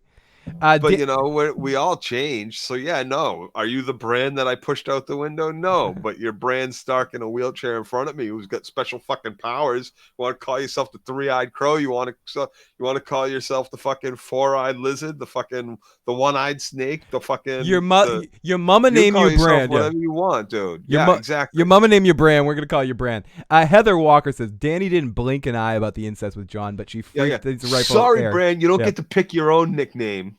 That shit gets picked for you, buddy. Carissa says the walkers, the ones on horses in the Night's King, fire does not stop them. No, it does not. I wonder if Dragonfire will. And I like how Bran said when they asked him about that later in the episode, would Dragonfire stop the Night King? He's like, I don't know.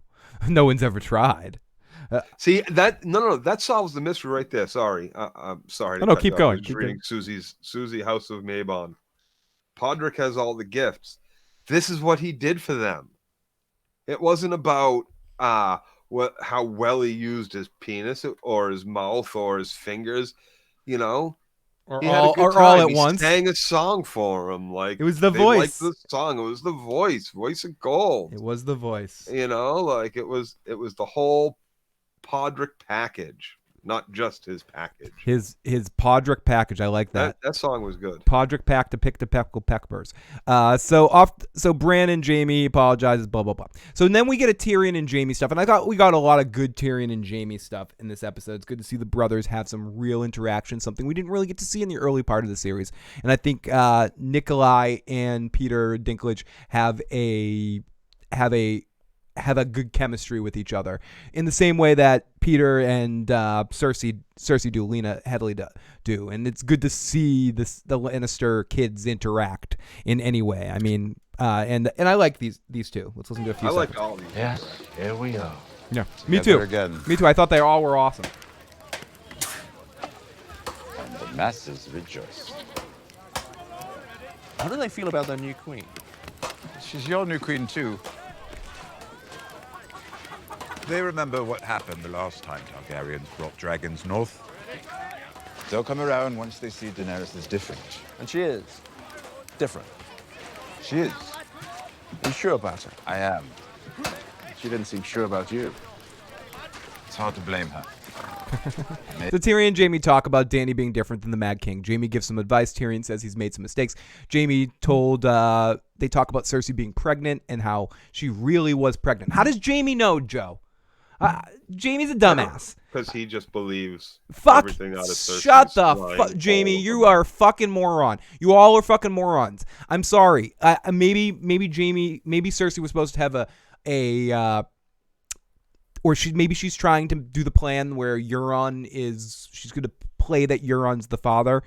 But I personally think she's either unfortunately lost the baby or she is lying about the whole situation and played them all. Played Jaime, used that as the one last tactic to try to keep him close, knowing she was starting to lose him because shows Cersei is smart enough and cunning enough to understand to at least be able to read when people want to leave her or fuck with her, or she knows Jaime well enough anyways.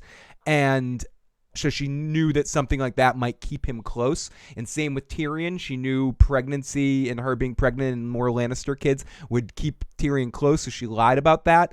I don't think it's a coincidence with the wine drinking in last week's episode. I think Cersei is full of fucking shit, and Jaime is drinking the Kool-Aid. I love you, Brian Dodd.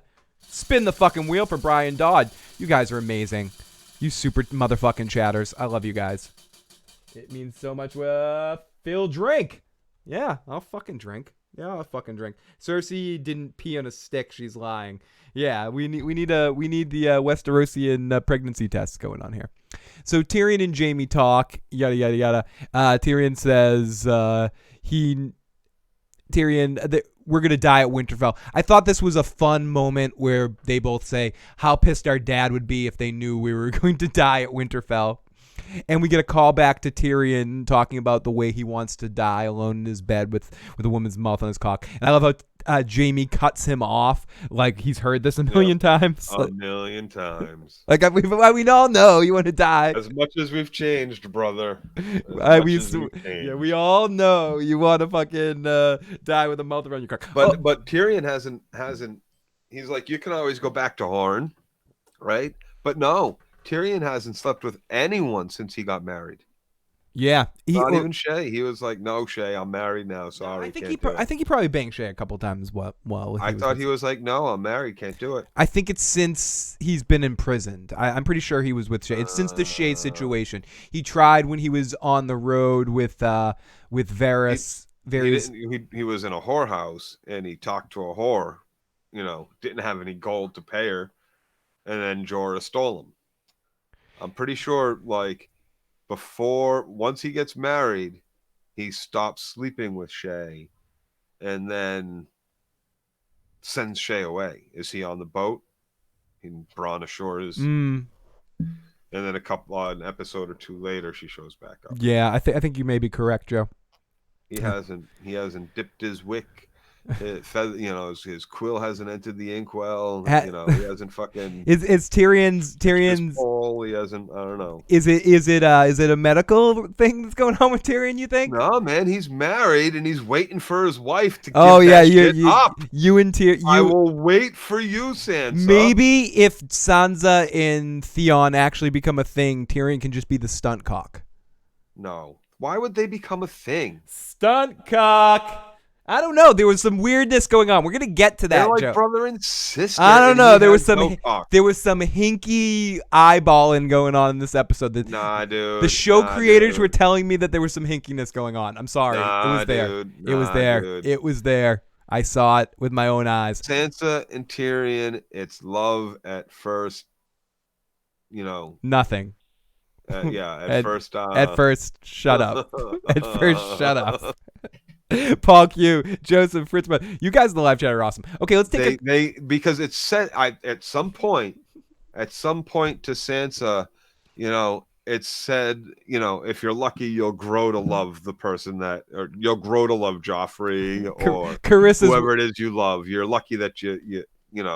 Carissa's arranged marriages. So this is them growing. Her growing to love Joe, the chat's catching up and they're attacking me here. Ew, Sansa and Theon. Carissa says, Lady Jedi Marvel, great name. I hope the Night King is not in next episode. I want to see him heading south. Kind of weird, Phil. Theon does not have a dick anymore, Phil. The Finn says, Catecus says, Tyrion has all the gonorrhea. Oh, Fritz says, at least that's what I tell my cousin. Oh, no, oh, God, incest is hot right now. At least that's what I tell my cousin. Cousin Nuss, if they portray Little Bear as some sort of badass fighter, I'm going to stop watching this show. Gotta go get some sleep. Sansa wants Theon. Sansa not looking for love, but she's looking for the love that Theon brought her back to Winterfell, says Miss Witch. Theon saved her. Theon will die next week. Yes, but that sister aunting fucking isn't weird, says Igor. Igor, great to see you. Pamela, Sansa and Theon, but she has a special trauma bond with Theon. Yeah, there's some weird bond thing going on. Before Ramsay gives her the wedding juice. Oh, yeah. I love our live chat. Our live chat is the greatest fucking thing in the universe. Joe, let's take a quick phone call here. Someone that's been on hold for a while. I think this is our good buddy Jay. Here, get ready, Jay. You're on. You're probably we probably put Jay to sleep here as he's been waiting for a while here. But area code 202. the phone lines, Phil. 202. What's going on, buddy? I love our live chat. Our live chat is the greatest fucking thing in the universe. Oh yeah, Joe, I can hear myself. I'm gonna turn Jay off here and go. Turn your radio down. Turn your radio down. And let's take a voicemail here, Joe. Oh wow, we have our voicemail line has exploded. But Joe, this is a voicemail from last week. A special voicemail for you and me from the lovely Miss. It's too late to turn back now. I believe I'm a woman in love. Phil, it has been so long since I have called you. Yes. Big, beautiful Joe Dirty Locks and beautiful Katie. She is now showing her face. You tell her. This is Emily. We know. It has been a long time. My health was not good for a while now. I don't think we actually have spoken since 2015. Coincidentally, that was season 5 of Game of Thrones. And look, I'm just going to be really honest with y'all right now. I'm just going to cut to the chase. First of all, thank you for what you are doing. It is fantastic. I'm in the middle, honestly, of y'all's review. I'm at 58 minutes and 16 seconds. Joe, this is some damn fan service bullshit. I'm going to be honest with you right now. I mean, I'm pissed off. I mean, listen. I've got to rewatch the episode, but right now I'm just pissed. Okay? First of all, how the hell are they going to put Jon on that dragon? You know what? Y'all had some kind of caller earlier, a nice gentleman call in. He was completely correct on that assessment because it was anticlimactic. Do you know what I mean? I thought they were going to save that at least until episode 3, The Battle for Winterfell, part 2 or 3, however many times they've had battles out there in front of Winterfell. But this is a great war, as we know. But I thought it would be some beautiful reveal. You know, that Jon is the true king. He is Aegon. And by the way, I'm pulling for him. You know what? I got a bone to pick with Danny. Let me stay on my story. Hang on a second.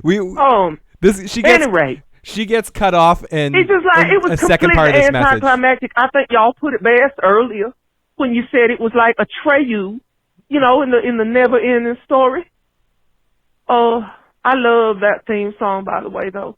That was like 1984. The never-ending story. But let me tell you this.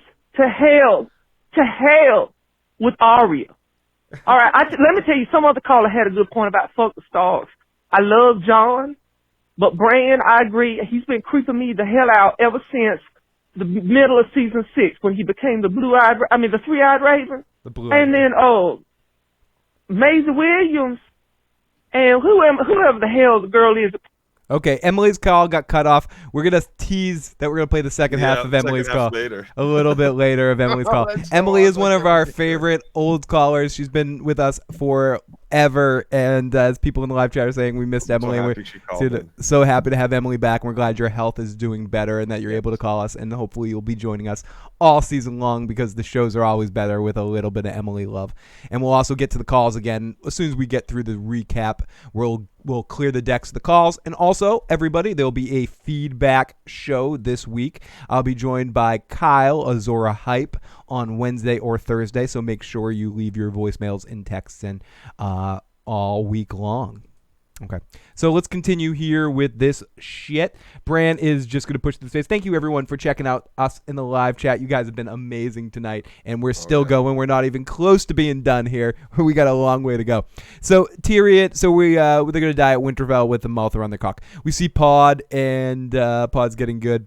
We see Pod, and we see some Unsullied. Jaime is talking to... Jaime comes down and he talks to Brienne. Jaime and Bran have a conversation. Brienne's training soldiers. Jaime says he'll come a long way and he'd be honored to serve under Brienne. I have the audio of this, but there's no reason to play the audio of every single scene. This is a good scene between Jaime and Brienne. And this is the scene I was talking about earlier, Joe. I think we were even talking about this before the show started, about how Brienne doesn't know how to deal with being flirted with. And Jaime is single now, and he's finally broken up with the psycho girlfriend. He's giving her smiles. And he's giving her smiles. Yeah, he's trying. Brienne is getting game from two different guys in this episode. And it's being thrown. It's being thrown at her. As soon as he arrives in Winterfell, as soon as he arrives, is the big woman still here? Yeah. Brienne is the most wanted woman at Winterfell right now. Yeah, let's hope we can get a devil's threesome going on. Oh no, dude. Is that too much? Is that too much? Man, we know Tormund's in. I'm pulling for either one of them. Really, I'm gonna be heartbroken whichever one doesn't get the piece that they so desire. It needs to get a chance. The horns have blown. It should be Jaime. It should be Jaime. Fans and MFCers and everybody's fucking dead tomorrow, next week, whenever it is. Jaime will get a kiss. Days away. Jaime will get a kiss. That's all I care about. I want one kiss, Joe. Jaime's gonna stick a sword through her. That would be even better. You're gonna be the sacrifice to make him Azor Ahai, is he? I believe I can do it. Azor ZZ Top. Did Joe and Phil like this episode? Yes, we did, Benzo. We like this episode. Yeah, I've been a fan of the last two. Emily, fan service to the max. Kill me with it. Slap that shit across my face. I said, this one had a little bit more of a bitter feel at the end of each scene. Devil's Triangle, thank you. Jaime, Jay's with me. Brienne, Jaime, and Tormund have a threesome. Yes, Jay. Yes, Jay. Jay, I'm going to take your call, too. I know Jay's on hold right now, so I'll get Jay in on here in a second. Okay, so let's zip through a little bit more of this and go into a little bit kind of fast mode here, a little bit with a recap here. Okay, so Jaime and Brienne share a look, and it's awesome. So then we go over to Daenerys and Jorah, and this is when Jorah says to her, "Listen, Daenerys, I always had a crush on you, and my heart was broken the day you gave Tyrion that shit. But he's the best man for the job. And Jorah is smart in this situation. He's doing a good thing. He doesn't want to be the hand of the king. He knows Daenerys is a really tough sell. He'd rather be the knight's hand. Yeah, he wants to be something else. He wants to be the rebound guy when everything with Jon Snow doesn't work out. That's what. Come on, let's be honest with what Jorah wants. That's what fucking Jorah wants. So Dany says Tyrion made some serious mistakes, but Jorah says she should forgive him, and he's smart, he's tactical. She should understand that he's kind of figuring things out. This isn't an easy situation. And Jorah also has one more suggestion. So his one more suggestion is to have this conversation. Is why don't you go and have a conversation with Sansa? And they have an interesting scene.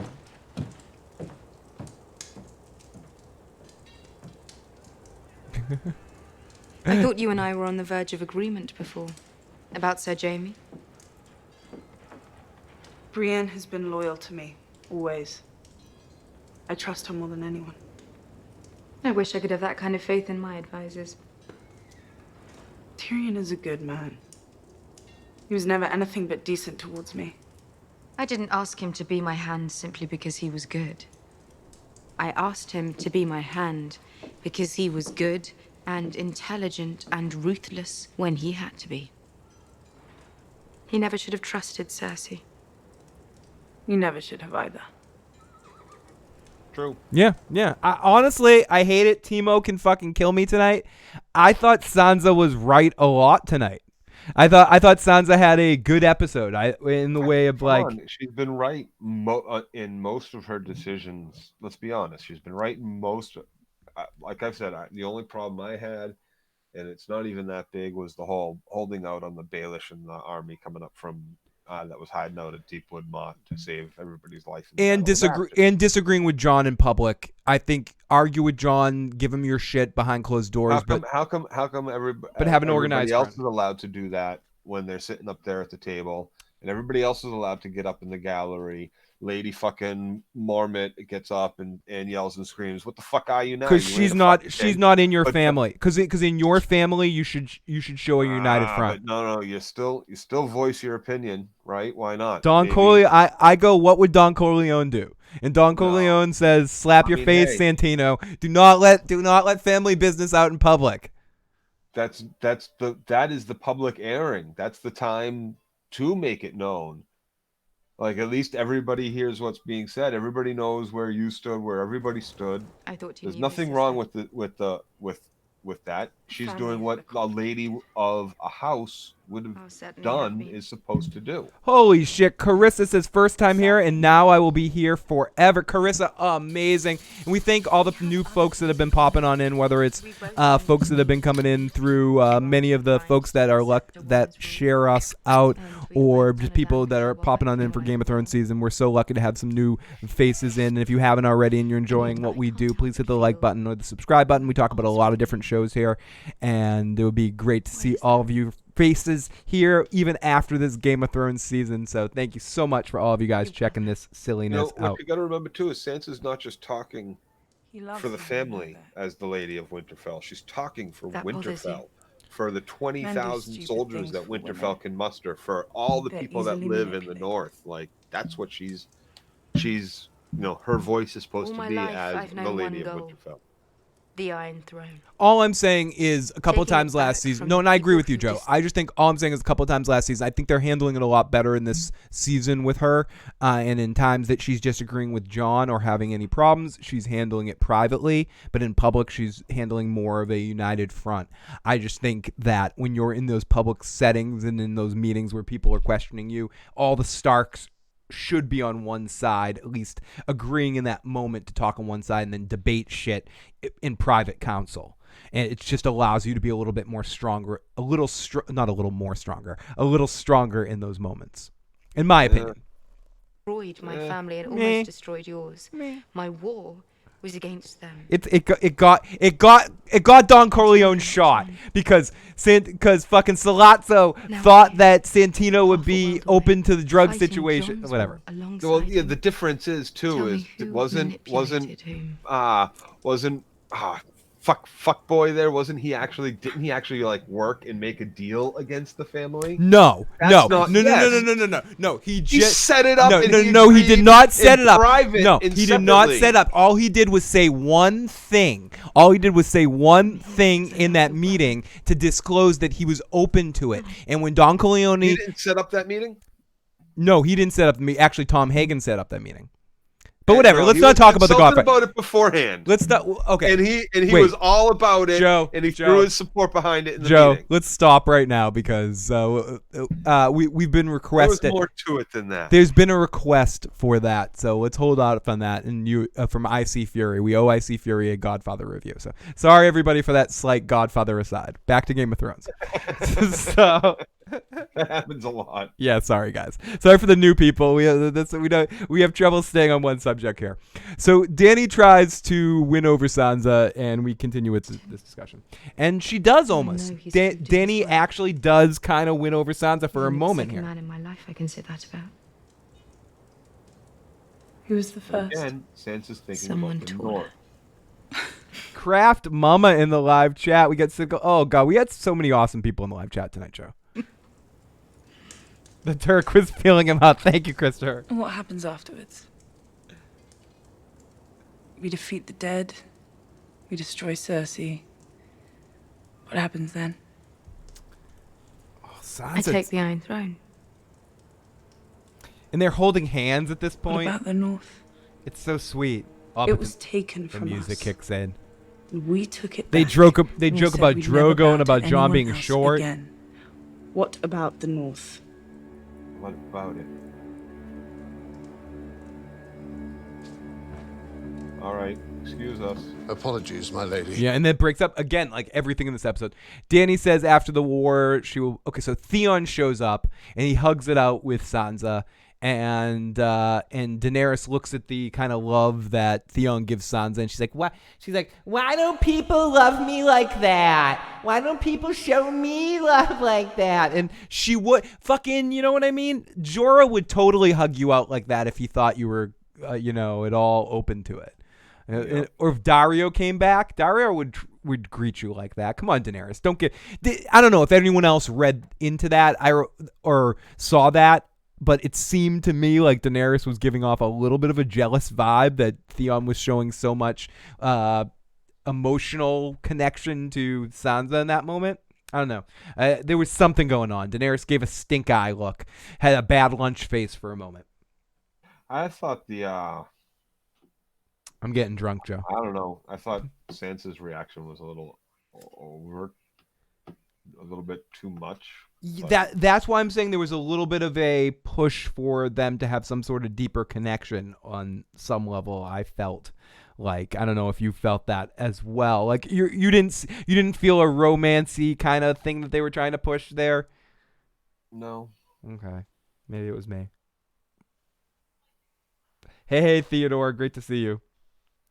Great to see you in the live chat. Great to see all of you people. Couldn't care less about Dany, though, says Miles. Are you going to be a regular for Carmine and Preston's podcast? You guys were entertaining last time. Thank you, Christopher. I am going to be joining them not on their regular podcast, but on their live stream that they do for the pre-show every week before the season. Next week we'll be back on Carmine's channel, and we're going to go back and forth on their channel, but the last week of the season we're going to be on this channel. So yeah, I'm lucky enough to be able to join those guys this season for the pre-shows. So yes, I will be joining them a bunch more this season. So yes. Jack Me Off says, can Joe do an impression of Vito Corleone reading a Bran line, The Things I Do for Love? Joe, can you do that? Come on. Oh, okay. We got Joe in the spot here. Let's see it. Let's give Joe some music. I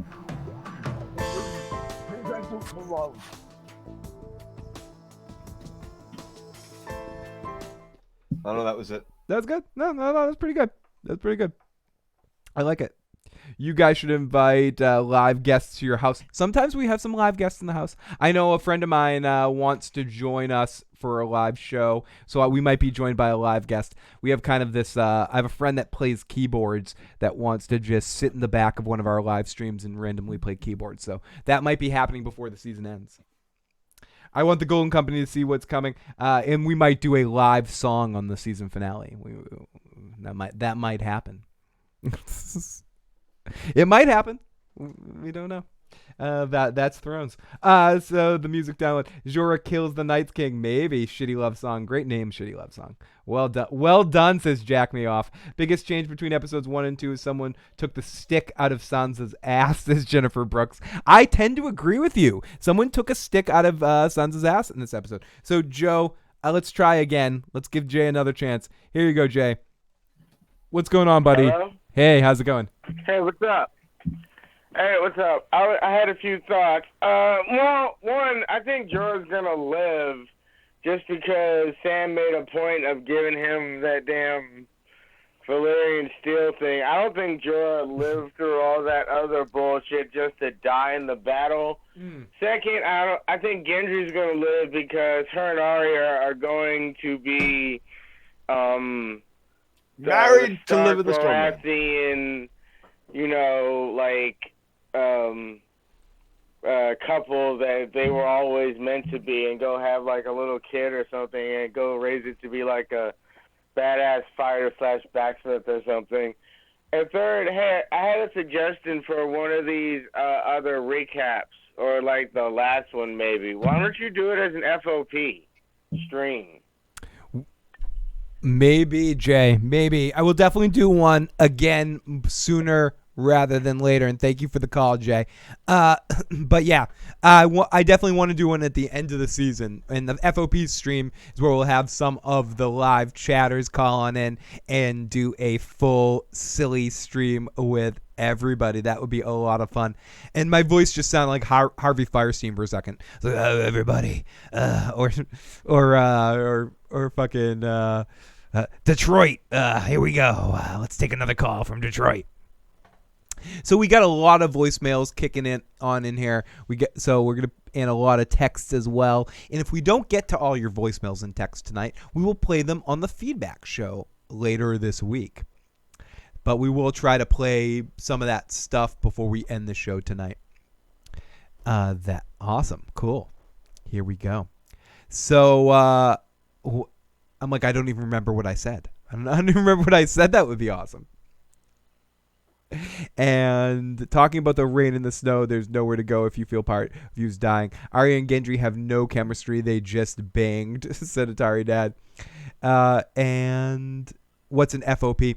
Or FOP would be the basically a fan podcast where we have people call on in and connect in a Google Live Hangout. And if you join our Discord group, I'll share the link to get into it. I'm going to have up to 10 people, and we'll just all get together and babble about it. We did one before at the end of last Game of Thrones season, and it was a lot of fun. Maybe we can get Joe in on it as well. So you're just too hungry. You can't criticize an episode. You're just too sucking on the tittle of hype. I added to your comment, Tom, to make it even better. Yes, I added the teat. Yes, I am.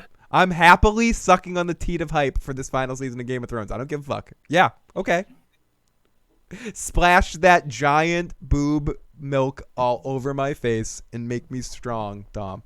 So Theon shows up, hugs it up with Sansa. I agree, it was a pretty crazy kind of introduction there, or it was a strong greeting. So then we get Davos. And Davos gives his best. Look, I made it through most of my years without ever getting near a fight. Oh yeah, flea But then I bottom survived. brown. Actually, no one I'm wants. a bowl of brown, kid. Yeah, no one wants to hear that. I'm no big city lawyer, but I never made But it. y'all gonna go get some weapons and die. I didn't survive the Battle of the Bastards, so you can survive now too. Now, everybody, we're all gonna survive this battle, because I'm Davos and I'm no big. Whatever, I'm sorry. Yeah, but I didn't have any good material for the Davos there. But we just skipped the Davos and Gilly shit. Come on, move along. Move on. Oh no, it was so sweet, dude. Davos and the Move the fuck along. Davos and the little girl. He's like, oh, it's so cute. Oh, move it along. Nothing to see here. Joe, I'm no big. This is another scene you could have taken out. Joe, out. I'm no big city lawyer, but you can't take out my scenes. My scenes are important, Joe. I can talk to this Shireen girl. Doesn't this girl remind you of Shireen, Joe? Doesn't this girl remind you of Shireen? Hey, Look at her. It does. It did. It Look did. at her. And oh It's yeah, sweet, Joe. wah, big deal. It's the first thing I said Joe, as soon as you see little scars. But hey, I'm trying to make your point here, Phil. Joe. You drop this scene. You drop the never-ending dragon flight scene. You move that scene to later in some other episode, and then you have your hour and a half. Now you're getting closer to your one episode opener with all these touchy-feelies all together instead of two I fucking know, episodes. Joe, but you need some Davos moments in there.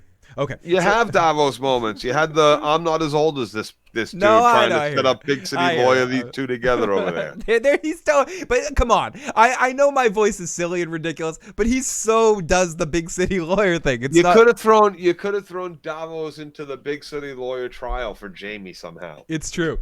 Now I'm no big city lawyer, but I think he came here unarmed. And Yeah, then Tyrion could have this been man- like, I agree. This man is a good man.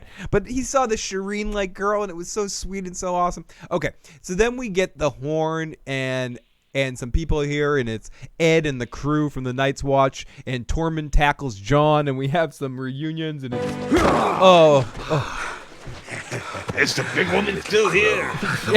Yes, exactly. We don't have to listen to this. And he says, the big woman's still here? Oh, holy shit, Gabby, I've been watching... Cheers. Gabby, I've been watching for years. Love you guys. Gabby, I love you. God, fuck. Isn't that amazing that we've been lucky enough to have people watching us for years? Gabby, you're amazing, and everyone that watches us is amazing. And we're absolutely going to play the second half of the Emily message. Joe, do you think you could take over the show for a minute while I run to the boys' room? You know, Katie and I always talk about this, that I do take over the show, and then I don't know what to talk about. I just babble. I read, like, chat and don't know what to say. Oh, no. What part are we even on? I don't even know. Now I'm like, now I'm lost. I don't even know what scene we're on You're here. going in a cold panic now, Joe. I don't know what scene is next to Oh, talk no, about. it's horrible. You can't. I'll set dude, you. I am not a host. Dude, I'm Ed McMahon sitting on the bench there. I'm Conan's dude. I don't even know that dude's Andy name. Richter. Andy Richter. I'm Richter McMahon over here, dude. All right. Richter McMahon Garth over there. I'm Garth. Talk dude. about Arya's boobs. Okay, we'll get to a scene that you can remember. I remember too, Adrian. I remember. Pee in a bottle, you noob, says John. Craft Mama. Oh, sorry. Stadium, buddy. Look it up. Craft Mama says the dialogue was so much better. Also, I did. It really felt like a night before a big fight. Or yeah, right before Tormund is excellent. Love him so much. Yeah, and I agree, Craft Mama. It was a step up in the dialogue from last week's episode. Last week had some questionable moments in dialogue. I'm a girl by a villa, or I'm a keep your queen warm by the waterfall. The dialogue is the same. I thought the dialogue was a little bit better in this episode. The dialogue wasn't better last episode. What was the difference? What was the difference? Go while Joe is still complaining about this. Pull it together, Joe. Host the show. Come on. Piss in your chair like Bran, you noob. Right? Come on. That's got wheels too, Phil. Come on. I could piss in the basement sink to minimize time, but I don't know if I want to do that. Okay. Last time Dirty Cox was hungover and the show went to shit. This is what is great about Joe. He keeps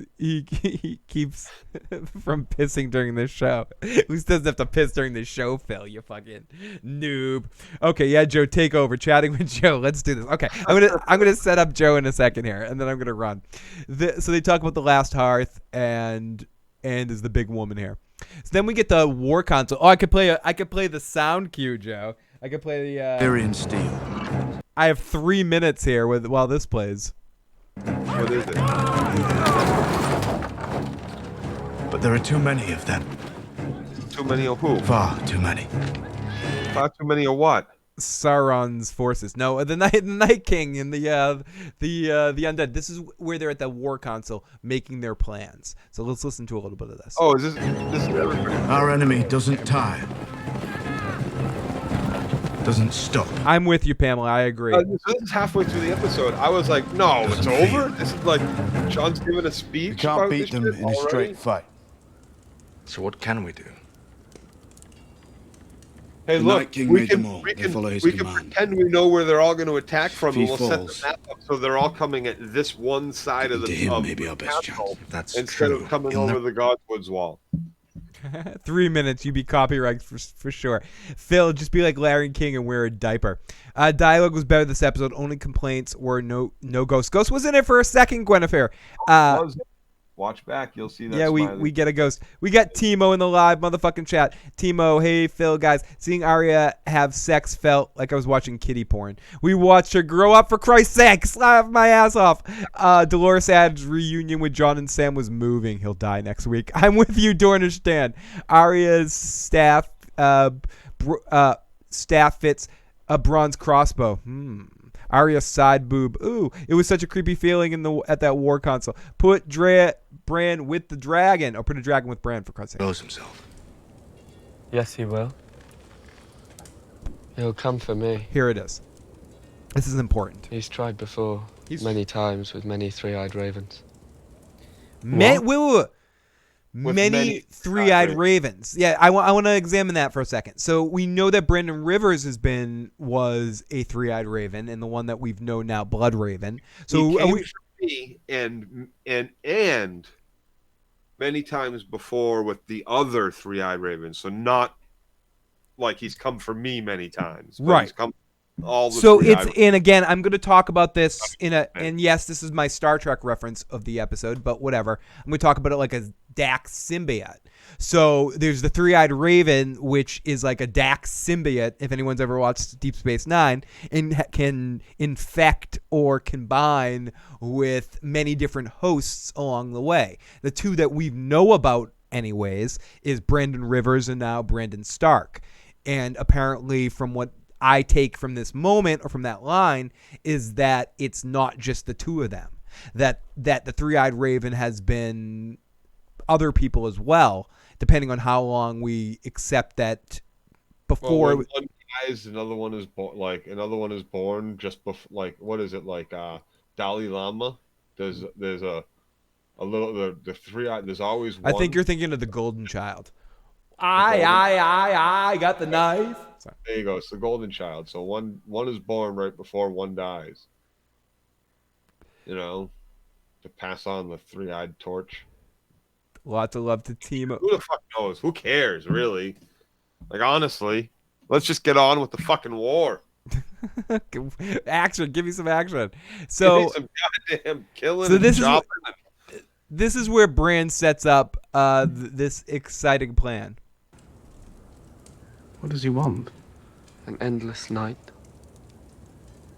He wants to erase this world, and I am its memory. Well, that's what death is, isn't it? Forgetting. Sam getting all deep here. Yeah, I kind of spaced out during this scene. Really, honestly, I was like, I don't know. No, see, this is and on Joe. This is, I guess, is where we differ a little bit. I love this shit. I want to hear more about this stuff. I want to hear what the motivation is. But that's I was eating this shit up. That's speculating the motivation. Yeah. But yeah. What do you think we do here? It's the fucking speculation fucking chamber here. Yeah. It's more just them fucking moping. We've forgotten.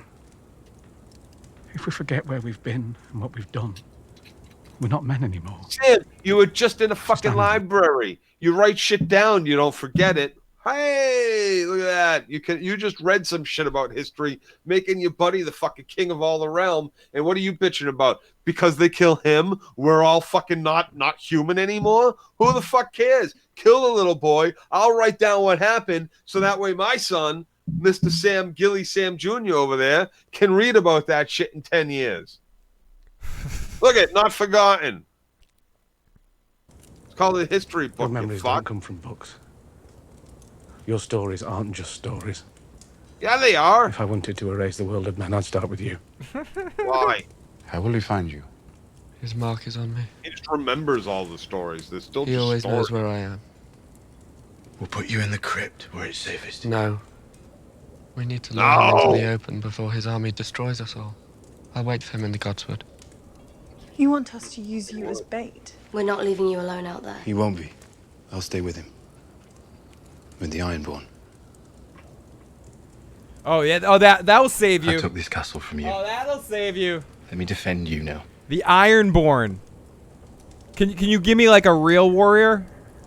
You come try to burn my books, Atari Dad.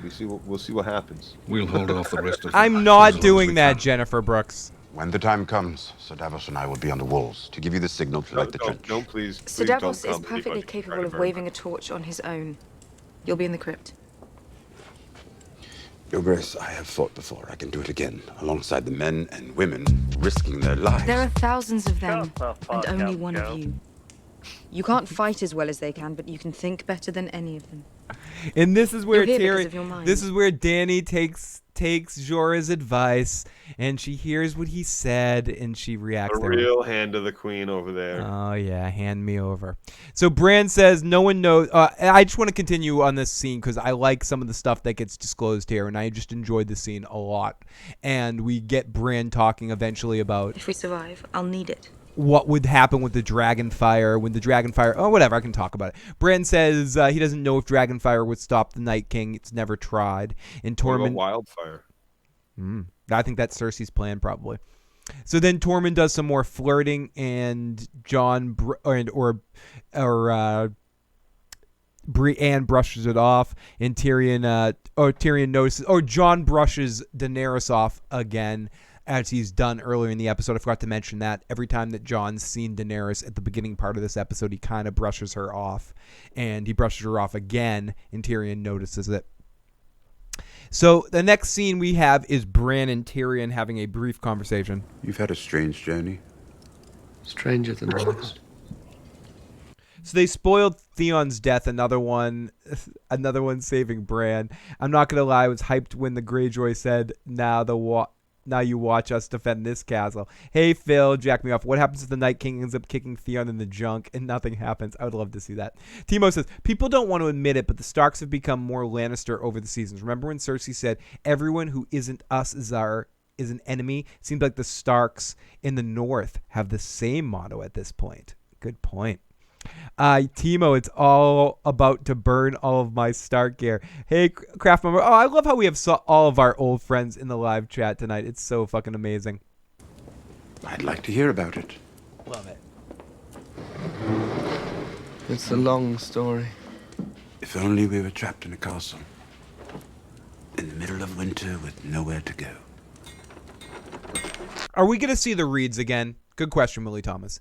Are we going to see Howland Reed? Are we going to see Mara? Oh, we get. Okay, so isn't it convenient, right, that the only people Joe that take know over are your brother and your best friend, huh? This last scene. So whether or not we see Howland Reed is really a good question. We get to see him in the flashback. Certainly, he's the one that takes, the guy who's swinging Dawn of the whatever Morning Star. I don't remember the name of the sword or the guy that young Ned Stark and Howland Reed end up killing, that was chopping through him like a fucking blender with his 2-sword fucking Jedi skills. But that guy is still alive. He's the father of the 2 kids that brought Bran north, and it sure would be nice to see Howland Reed. He's in the fucking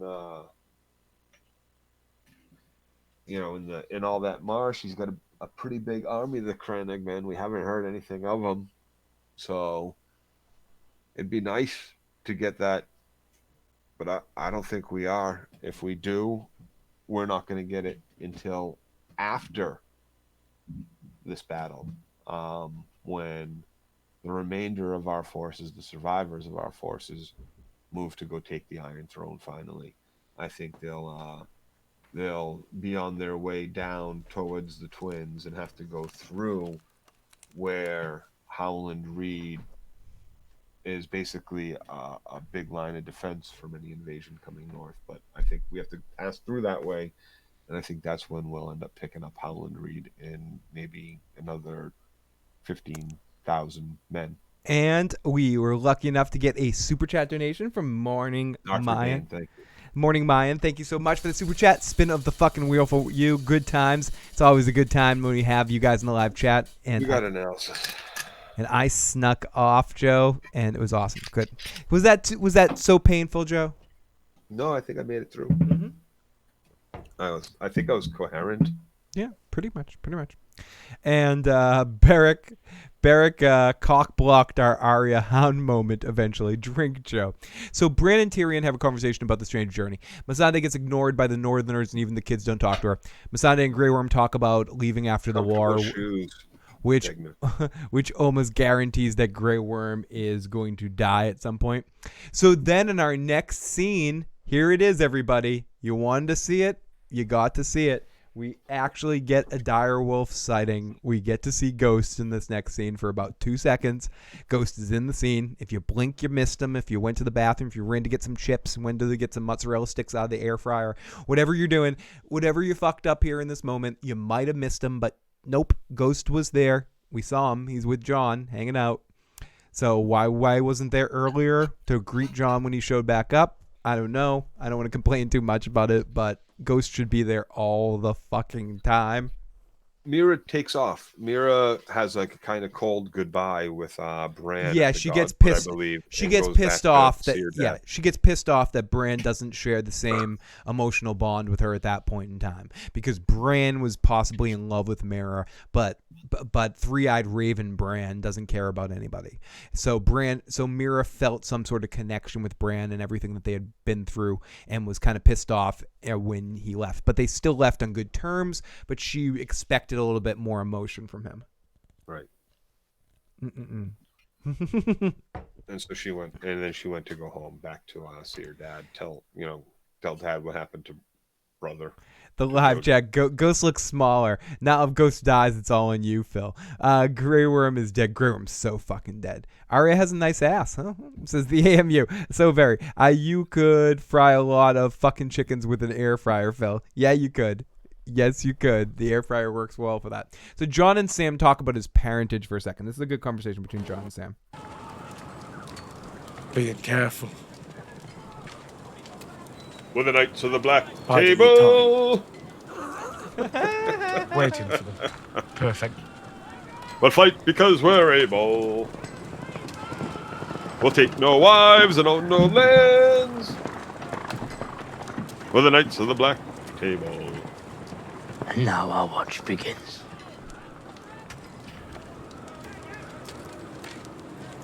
Gilly, little Sam. They'll be safe down in the crypt. If you want to join them.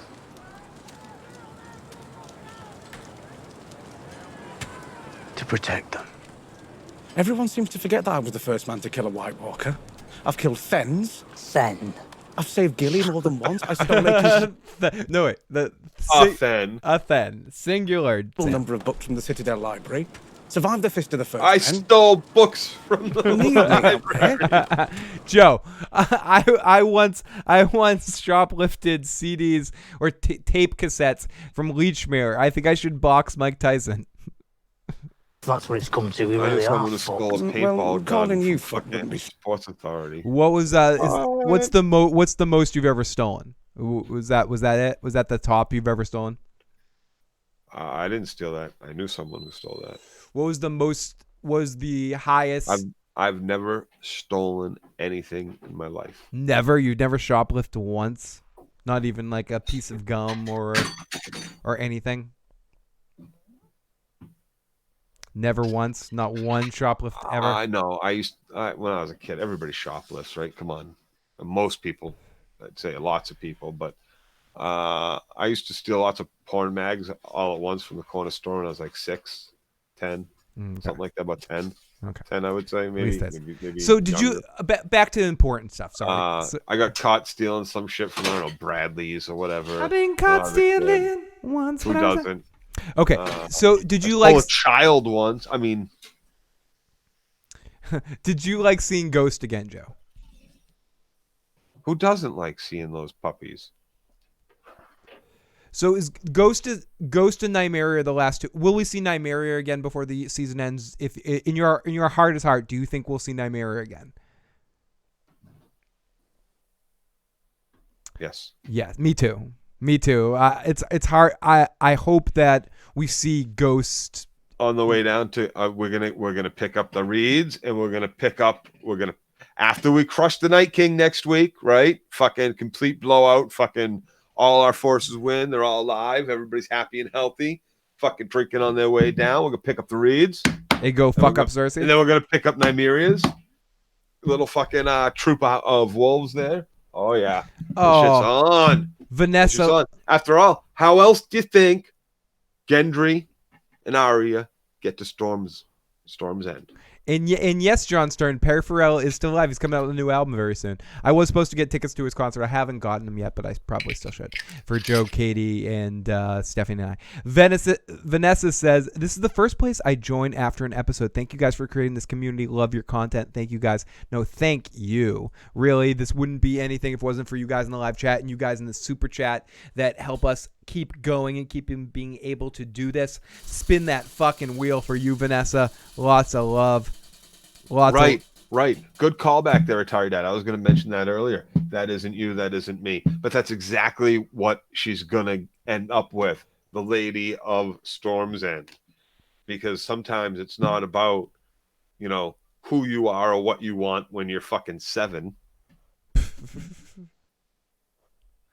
So, okay. So our next scene is Jaime and Tyrion again drinking wine, and this is where I wish Father was here, seeing both of his sons defending Winterfell. I think I jumped on this and talked about the scene earlier, but this is a fun scene. I would love to see the look on his face when he realizes his 2 sons are about to die defending Winterfell. You'd love it. It would be something to see. Oh, wow. We got tons of subs tonight. Thank you so much.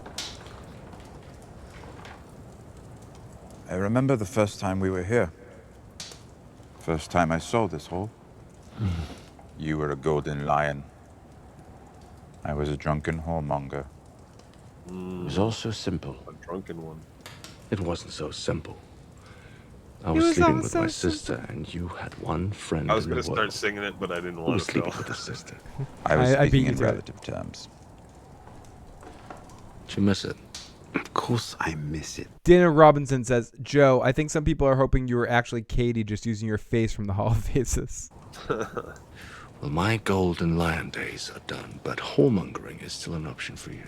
Love it, IC Fury. Hashtag go Pat, says Timo. It's not. Things would be easier if it were. The perils of self-betterment.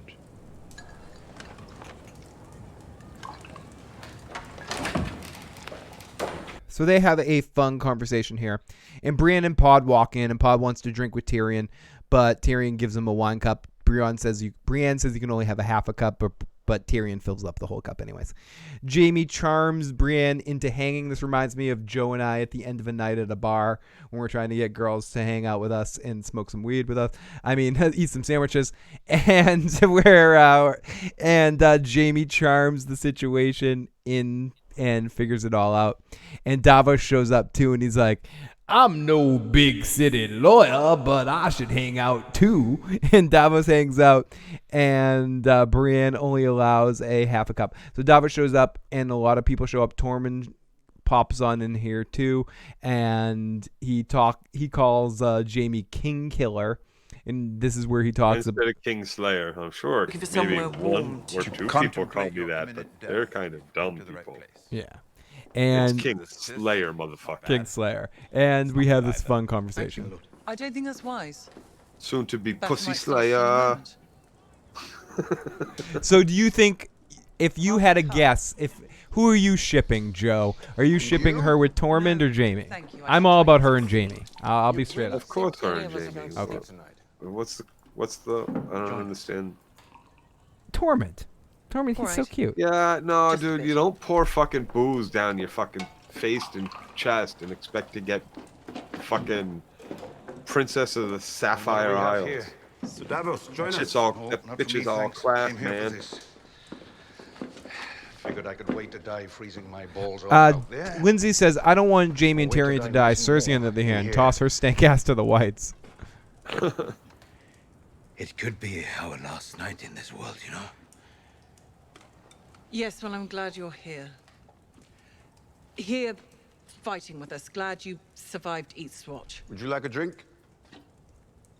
Brought my own.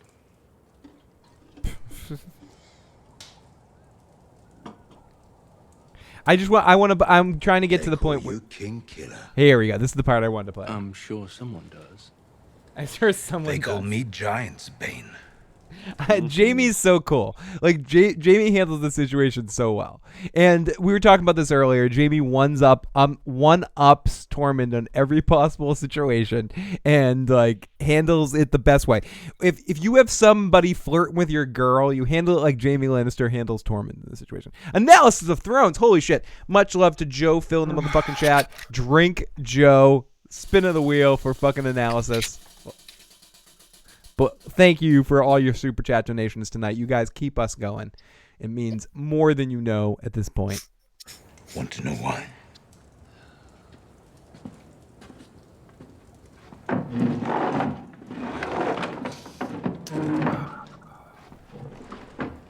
Tell him I killed the giant when I was 10.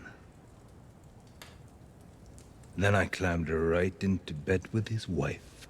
Oh, of course you did. Do you believe this story, Joe? It's all true. You know what I was there. Bran could tell you if it was true or not. Yeah, let's talk He to likes Bran. watching that kind of shit. Let's talk to Fucking Bran. bird. For 3 months. Bran needs to be in every scene just so he can be like the lie detector in every scene. So then we get our next scene that has Arya and Sandor talking, and it's good. It's good to have these two back and forth. And Arya and the Hound have a little fun back and forth about how much they've changed, but still the same. And Beric shows up, and he used to be on the list, but he's not anymore. He's about to give a sermon. The Hound tells him to shut the fuck up. They have something to drink. You never used to shut up. Now you're just sitting there like a mute. These two have on-screen chemistry, and it's fun. I would watch a whole show of just the two of them. What are you doing up here? What's it look like? No, I mean, what are you doing up here? Oh, shut up. You joined the Brotherhood? Shut up and You won't be drink. on the wall with John. Shut the fuck up and drink. Okay, so it's a fun scene, and you guys can watch it. But our next scene... See, I would take this scene out, too. I know. There you go, Phil. We're cutting that time down to make it into that 1 episode length, movie length feature.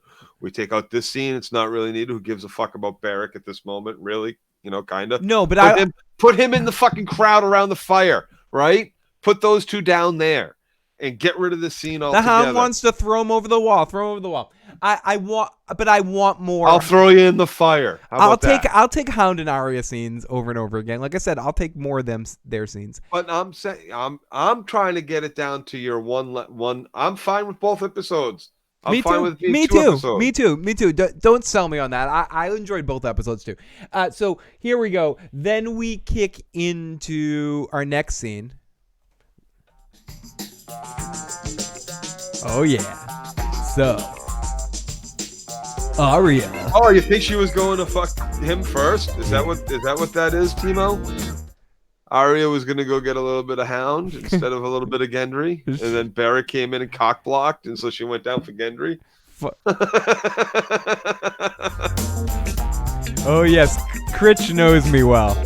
So they talk about what happened with Mel, and Arya starts asking about him. Are you a virgin? And he's like, I've been with many girls, like 3. And Arya's like, we're gonna die. And Arya goes to Gendry, they kiss, and then they go to Bangtown. And yeah, he fires his arrow in her, and she gets her weapon, and it's hot. She's like, yeah. Oh yeah, we see some side bumhole. We see some side boob. We don't see any of Gendry though. Yeah. Okay, so our next scene is Tyrion is we get some more talking about all of them with all the group. Tyrion muses that it's strange that they're all there, and let's listen to a little bit of this. Almost everyone here's fought the Starks at one time or another. And here we are in their castle, ready to defend. Topload says, meh, this episode was filler like The Walking Dead, except good. And that's what I was saying earlier. Game of Thrones can do an episode like this and make it work for me. Not for everybody, for me.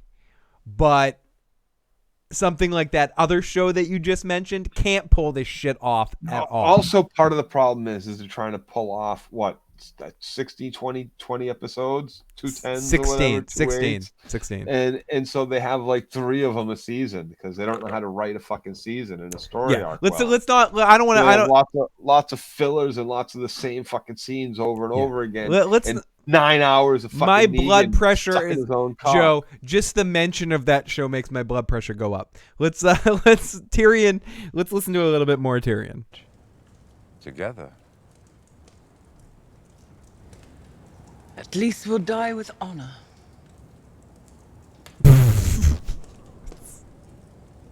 Does it matter? I think we might live. Yes. Sing it, Pod. I do. Sing, Pod. How many battles have we survived between us? Sir Davos Seaworth, survivor of both the Blackwater and the Battle of the Bastards. All without a shred of combat ability. Sir Jaime Lannister, fabled hero of the Siege of Pike. Fabled loser of the Battle of Whispering Wood. Here, here. I love Jamie so fucking Brienne of much. Tarth. I fucking love Jamie so fucking much. Sorry. Defeated the Hound. Pardon me, Lady Brienne. She's not. The only thing I wish for Jamie is that at this point in time right now, someone like Gendry or someone like the Hound could say to him in a real logical way, listen, dumbass, why couldn't we just put a weapon on your right hand? You obviously have some form of a movement. Why couldn't we just add some sort of dragon glass weapon onto your hand? But whatever. That's just my opinion, Joe. Maybe it's hard to, it'll knock off easy. You're only going to get one blow, 2 blows. No, give him a fucking... You're not the knight? Give him a blade. Women can't be knights. Why not? Tradition. Fuck tradition. He just needs a knife, like a I dagger didn't or even some want to be a shit. knight. Yep. Maybe if we have one of the children stick one into his arm. So this is the scene. This is the scene that we were talking about earlier, where Tormund gives her a single flower, and then Jaime comes over the top and gives her a full bouquet. It's fucking beautiful here. I'd knight you 10 times over. Good thought, Tormund. You don't need a king. But Jaime, over the top. Any knight can make another knight. Over the top, Jaime. Over the motherfucking top. I'll prove it. Kneel, Lady Brienne. Before Zod. Kneel before Zod, Joe. Or not.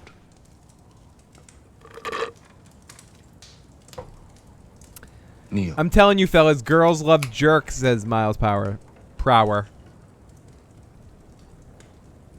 Fuck yeah, Jaime. Jaime, he just takes over the situation, Joe. Yep.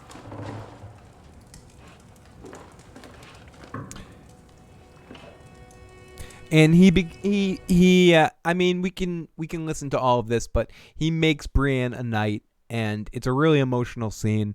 Well done, well acted, So emo. well portrayed. I don't know. Do you have anything else to add to this scene, Joe? I thought it was just extremely well done. It was well done. Yeah. Every scene is well done. Tyrion claps and is so happy, and she smiles. It's really great. So then we get a scene that I was afraid we wouldn't get, but we do get. Chris Ryan with the super chat donation. I'm sending some Melissa joke and have another drink so we can get some more Joe rants. Oh no, you don't know what kind of pressure Joe's under right now. So Jorah tells Lyanna to go to the crypts, and we have Jorah and Lyanna talking. Listen to me. You're the future of our house. I don't need you to remind me of that. Spin of the wheel. Be safer in the crypt. These things will fight here. I will not hide underground. I pledge to fight for the North, and I will fight.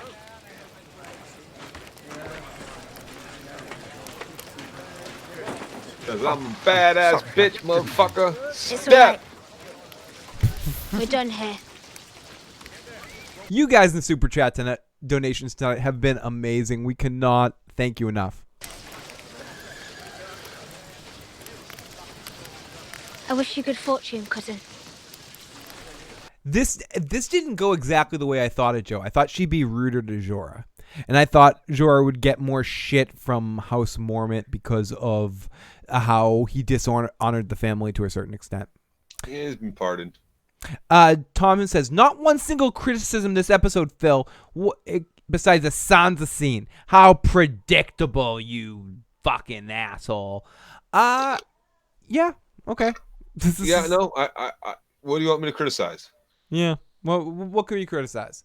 It's still better than everything else on television. Yeah, what the fuck? The episode sucked. It was the worst episode ever of Game of Thrones. Barely little anything went on.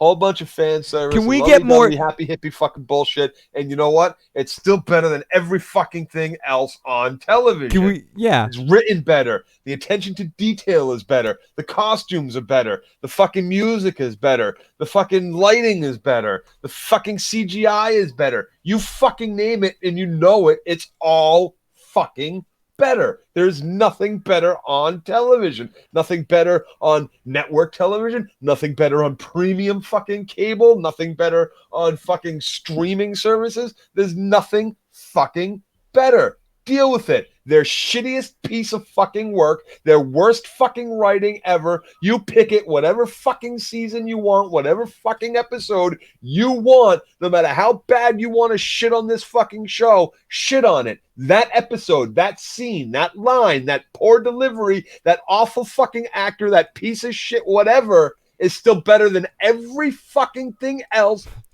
on television. Yeah, the side boob is better. Side butthole. I'm with you. I'm with you, Joe. I wanted to say that isn't attached to Vince Gilligan, but I would go on board with that too. I mean, yeah, right. Like no, like certainly there are shows that can come close, that come very fucking close, that hold up through their entire run from start to finish, but they don't hit the level that this shit fucking hits. Not in the consistent. It just doesn't. John, and yet someone up there said, yeah, and nothing will ever either, and nothing will be better either. The only thing I could argue with is anything that Vince Gilligan touches, and that's the only thing. And and that's tough. And then if that's the only one thing I could bring to the table, if he wasn't so busy with his own shit and his own creation and his own universe, you know who would have worked on some of this shit. You know he would be like, he would have been a great fucking director or two for an episode here or there. He should do the Dunk and Egg series as a series. Oh God, that would be fucking awesome. Vince Gilligan directs the Dunk and Egg series. Do it. Shot in that style. Yeah, I could watch that shit. I would be all about that. Okay, but no, it's still better. So you want some criticism? Have whatever you want, wherever you want in this entire series. Oh no, don't tell me that, Atari Dad. Friendly remember, Vince Gilligan wrote a Hancock. Okay, I'm gonna shut the fuck up now. Okay, so I like that movie. I thought that movie was good. Fucking Jason Bateman's awesome in it. Jason Bateman. The only bad thing about that movie is Charlize Theron. Jason Bateman's awesome in everything, pretty much. So Jorah tells Lyanna to go to the crypts, and she's like, no, I'm going to fucking fight. And also Sam gives Jorah the sword, Joe. What'd you think about that? Sam giving Jorah. Oh, dude, it was fan service. It sucked, man. Oh, the dialogue was horrible. Oh. No. I fucking loved it, man. It was beautiful. It was beautiful. Fucking awesome. It was beautiful. Of course he was going to give him that sword. Jorah needs a sword, right? Daniel going to wield it. He's like, no, you should. Dude, I can't even lift this shit, dude. Are you kidding me? Daniel Robinson says The Wire, Breaking Bad, Sopranos, Deadwood, Mad Men are all better than Game of Thrones, in my opinion. Daniel Robinson, what you just said there was some of all of the best shows of all time, and I think it's an arguable conversation with all of those shows. Deadwood loses it about halfway through its run, maybe like season 3 or 4. I'm not really sure. Mad Men again loses it towards the end. It's still good. It's still good the whole way through. Both of them are still good the whole way through, but they lose it. They lose the magic they had from the beginning, the first 3 beginning seasons. Fair. Right? The Wire is great good all the way through. All the way through. And Breaking Bad as well.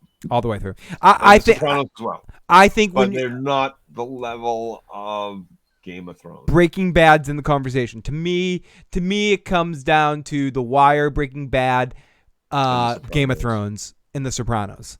The Wire, Breaking Bad, Game of Thrones, and The Sopranos are the top television shows for me of all time, and it depends. It's an opinion thing. Our dramas, because MASH and Cheers and South Park and dramas. and The Simpsons, whatever, in the prime. Yeah, I mean, we can get into all that sort of shit later. And I think once Game of Thrones finishes, it's going to be a big time. And again, we're not talking about the Song of Ice and Fire series. Right now, we're looking at Game of Thrones as a television series compared to other television series.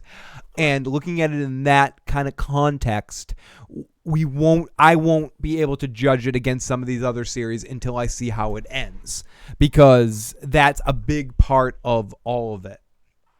So break the all of those shows are amazing. Mad Men was great. Mad Men's one of those shows, especially early on. It's underrated in some ways and overrated in other ways. It's hard to explain. Okay, so let's continue here. So we go back to the Knights, and it's time for a song. And they're out of wine. How about a song? Jenny, one of you must know one. Chris Ryan, I'm with you. Ladies and gentlemen, Padre Payne. Insane in the pod pain. Top Load Gaming asks, is The Wire really that good? I thought The Wire was like Law and Order. It is like Law and Order at some times, but it's like but you see all of the sides of it. I think The Wire is an acquired taste. It's almost like you have to watch it. It does something new. It changes all your main characters up. It doesn't really have a main character. Correct. Season to season, it's doing what true detectives is taking a step further with its seasons. Yeah. And from a television standpoint, like the real YT is saying, I can't judge Game of Thrones against all those shows till I see how it ends. If it sticks and that's true too. If it sticks the landing, if Game of Thrones sticks the landing, it will be the best television show of all time. If it sticks the landing, it will. Even with the way that seasons 5 through the final season have dropped off from the seasons 1 through 4, because George R. R. Martin isn't a part of it as much. So let's continue here. So let's listen to a little bit more of this. How do I have to pee again? Because you broke the seal. I did. You're right, Joe. I broke the seal. In the halls of the kings who are gone, Jenny would dance with her ghosts. 90 The seconds. ones she had lost and the ones she had found, and the ones You didn't miss who had anything, loved her Forrest. the most. The ones who'd been gone for so very long, she couldn't remember their names. They spun her around on the damp old stones, spun away. And guys, I'm going to play the rest of the song, but I also want to keep this in mind as we're going to the final end here. Looking at this compared to other television shows that have ended. Let's look at this, judging Game of Thrones compared to, because this is one of those things that just fascinates me, Joe. When series are good in television shows, different than movies, because a movie, it's like one story and then you end it. A television series is so many different seasons, combined stories, everything coming together like that. I think it's so much fun. We're looking at 75, 78 hours or some shit. Exactly. Of, like, television. And how do you end that in a satisfying way? Years of waiting. Very few series have done it. Very few series have actually ended your shows in satisfying ways. I don't care. Sopranos one, people talk about it. It's not a satisfying ending. I would argue Breaking Bad is a satisfying ending, even though we're going to get a continuation to it in a movie. And we've got Better Call Saul, which is both a prequel and a sequel at times as well. What other? The Wire has a generally satisfying ending in the sense that it's the same old, same old. Omar wins. No, whatever. It's Omar wins, baby.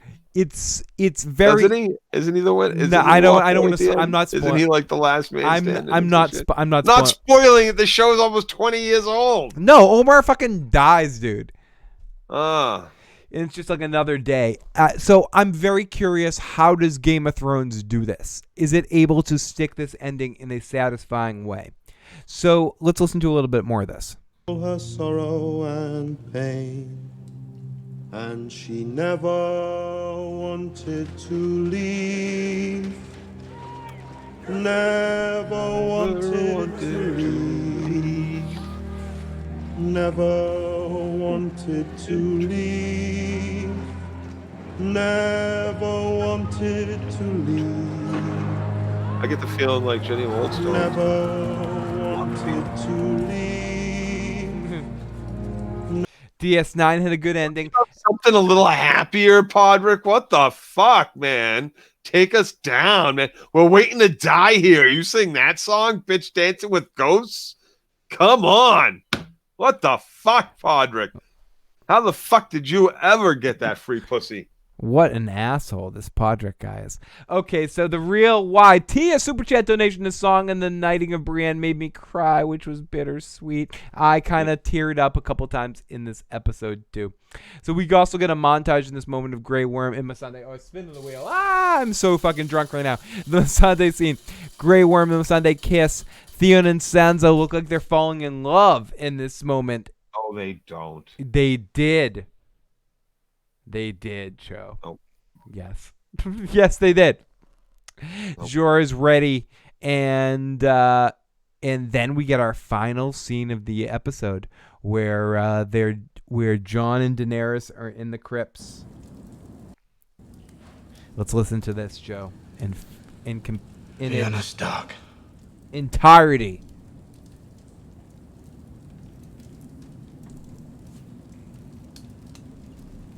My brother Rhaegar.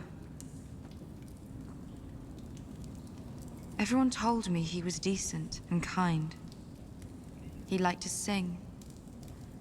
Gave money to poor children. Played the harp. And he Don't raped forget her. about that.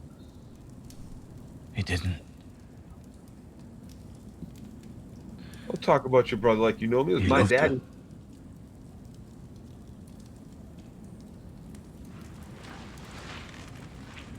They were married in secret. After Rhaegar fell on the Trident, she had a son. Robert would have murdered the baby if he ever found out, and Lyanna knew it. So the last thing she did, as she bled to death on her birthing bed, was give the boy to her brother, Ned Stark, What'd she name him? to raise as his bastard. Egg. My name. My real name is Aegon Targaryen. That means you're gonna try to steal my throne. That's all she cares about. Wow. Who told you this? Bran. Wow.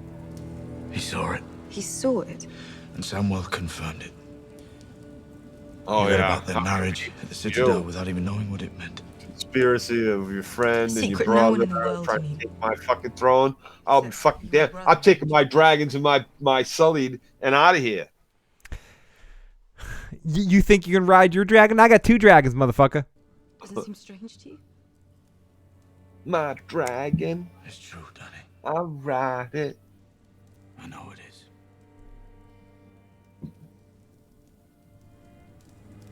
If it were true, it would make you the last male heir of House Targaryen. Somebody blow a horn. You'd have a Quick. claim to the Somebody Iron blow a Throne. horn. Baby, you can blow my horn. Unfortunately, the phone lines are disconnected at the moment here, but if anyone wants to call in, please leave a voicemail at 781-990-8509. Again, that's 781-990-8509. We're going to go to the voicemail lines in a moment here as this final scene of the episode ends. So Daenerys, what do you think about Daenerys' reaction to what Jon She tells doesn't her? even care. Like, I'm your nephew. You're my nephew. I'm your aunt. That never gets talked about. Nope. She goes right to you're gonna try to take my throne. That's all she cares about. Yeah, it is. Why is everybody so focused on what happens after this fucking fight? We gotta win this fucking fight first, or we're all fucking dead. Yeah, they are a lot of people. And then we hear the horns and the White Walkers are there, and the army are dead, and we see a bunch of White Walkers. We do not see the Night King, and we do not see any whites. We just see probably about 20 or 30 White Walkers, or maybe more. It was hard to judge. And Joe said earlier he was unimpressed by how many White Walkers we saw in this situation. So is the Night King have a different plan here? Is he one step ahead of what their plan is to use Bran. He's on a dragon somewhere. What the fuck? Did you see a blue dragon flying around? Why would he be riding a horse? He's got a fucking dragon. Catherine says, if I wasn't in Canada, I would call in. I have to get the Skype thing hooked up as well, but if you ever want to leave a Skype message for me, you can at igotissuesman@gmail.com. Like, he's just going to land the dragon right in the middle of the fucking Godswoods. Boom. Here I am, motherfuckers. So, Joe, should we listen to a couple of voicemails and go to the text line? Let's shut it down. Let's shut it all down. Shut it all down. Shut it all down. Oh, no, we have to play the second half of Emily's message first. So here we go. This is the second half of Emily's message from earlier. I got cut off there. I'm not gonna be too long with this one. I just wanted to finish what I was saying. That look, the Stark children are they're damn morons. Okay, I gotta be honest with y'all about something right now. I don't think this show's been worth a damn since the end of season 4. Now listen. I know there was hard home, okay, but they ruined Stannis. I'm just gonna be honest with you, and y'all know. And I don't know if you remember this, Phil. Stannis was my favorite character in this damn show. I definitely remember that. And they ruined it. Okay. They did. All right. Season 5, y'all need to admit, and y'all may have. It's been a long time for me since I talked to y'all, but I got to tell you, season 5 was garbage. Besides Hard Home. Now, I think overall season 6 was very, very good. I did not talk to y'all in 2016. I'm a fan. That was season 6. Have a good night, Icy Fury. It was very impressive. Much of it, I thought that, Battle of the Bastards and Winds of Winter were very. It was impressive. It was overall, I think, very well done. But I will tell y'all this: I do believe that the finer actors on the show, Charles Dance, whomever the hell that lady was that played the Queen of Thorns, well, of course. Mark Addy went down season 1, and as did fine ass Sean Bean. So but much. I will say that I just think that the writing and the dialogue and the essence of the show ain't been what it was since 2014, which was season 4. I know I'm being a Debbie Downer with this, but I'm just getting pissed off. And at this point, yes, I am pulling for John. I love him. Sam, look, they're gonna turn on Danny. Danny has a problem. I will tell you that. She's crazy.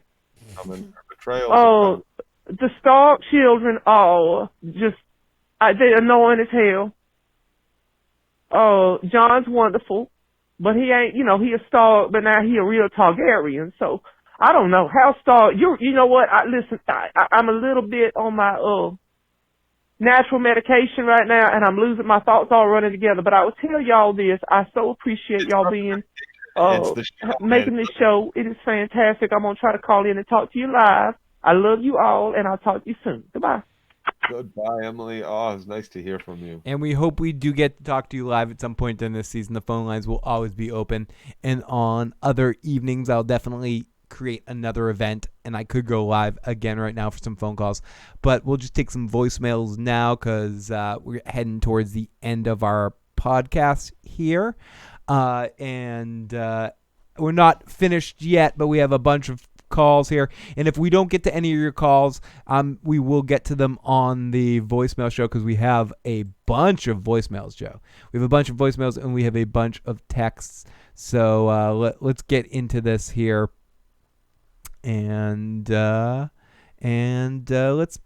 go to this first one from the one and only Antoine Thomas. Hello, this is your favorite fan, Phil. This is Antoine Thomas. I'm very curious because I have the book here, Game of Thrones book, Fire and Blood, which came out last year, I believe, and it's from George R.R. Martin. You should get it. It's volume 1. It tells the whole history about the dragons for Westeros. But I'm very curious about the future after this Game of Thrones end, where they show more Targaryen children being leaders and stuff. And imagine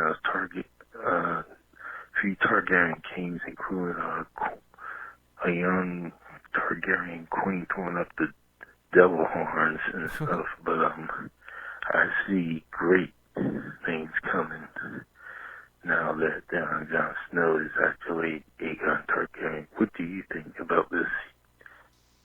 Katie Crow, Joe Dirt, Timo 30. Awesome stuff, Antoine. I'm excited to see how Jon handles this post-battle, but I think Jon's smart enough, and Jon doesn't really care about power, Joe. I don't think Jon gives a shit.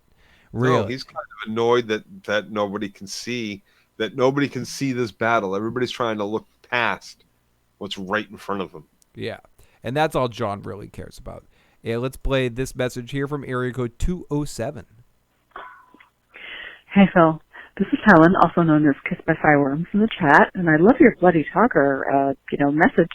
I just wanted to say I loved the episode, and one of the highlights for me was when Jaime knighted Bran. In the books, because I'm a book ranker, Jaime and Bran have kind of turned a bunch of tropes on their head about knighthood and beauty and duty and honor, and I love all this shit. And so it was a wonderful moment, and also it was a callback of sorts too, because it's believed that Brienne is an ancestor of Duncan the Tall, Sir Duncan the Tall, and the books that are based on his life are by George Martin are called A Knight of the Seven Kingdoms. So when he referred to her as a Knight of the Seven Kingdoms, it was kind of a callback to that. And anyhow, I love the show, and thanks for all you do. Good call. Good catch. Good fucking catch. Ooh, Joe. Speaking of, we had Emily tonight, and we also have Big J. Yo, boys, Big J here from the Better Big Call Saul fucking- recaps. I wanted to call you last week, but you guys got me, I'm a Better Call Saul man, but you got me back. You got me into Game of Thrones a couple years ago. I caught up. I watched all of it last year, so Big I fucking thought J. this episode tonight was fucking awesome. Big J shed a little tear when the big chick, Braun, I'm saying the name right, whatever, the big warrior chick, when she got knighted by Jaime. Big J we shed a little tear there. That was very emotional. She deserved it. What else did I love about this show tonight? I just thought the whole show was fucking good, man. Like you said, I like that, sitting around, getting drunk, recapping what the fuck are they fighting for. This Dany chick, though, Targaryen, I don't think she's gonna... Big J getting lots of love in the live chat right now, Big J. handle it too good. Knowing that she's been, from what I take, I guess she's been in love with her nephew. She's been banging her nephew. And now she knows that she might have to give up the old throne there. She's a little power-hungry bitch, So I don't think she's going to take that too good. And, yeah, I want to thank you, Joe, for getting me to this show, Phil, a couple years ago. And at least I got something good to watch on Sunday. Good acting, good show. A lot of entertainment there. And, see what's going to happen now that they're going to be fighting these fucking Walking Dead creatures, So, all right. I'm going to watch your recap. It was good talking to you guys again. And have a drink for Jay. Get fucked up. Have a drink for Jay. Have a drink for Jay, Joe. Common analysis. Yeah, I don't see that. This is for Jay. Hashtag drink.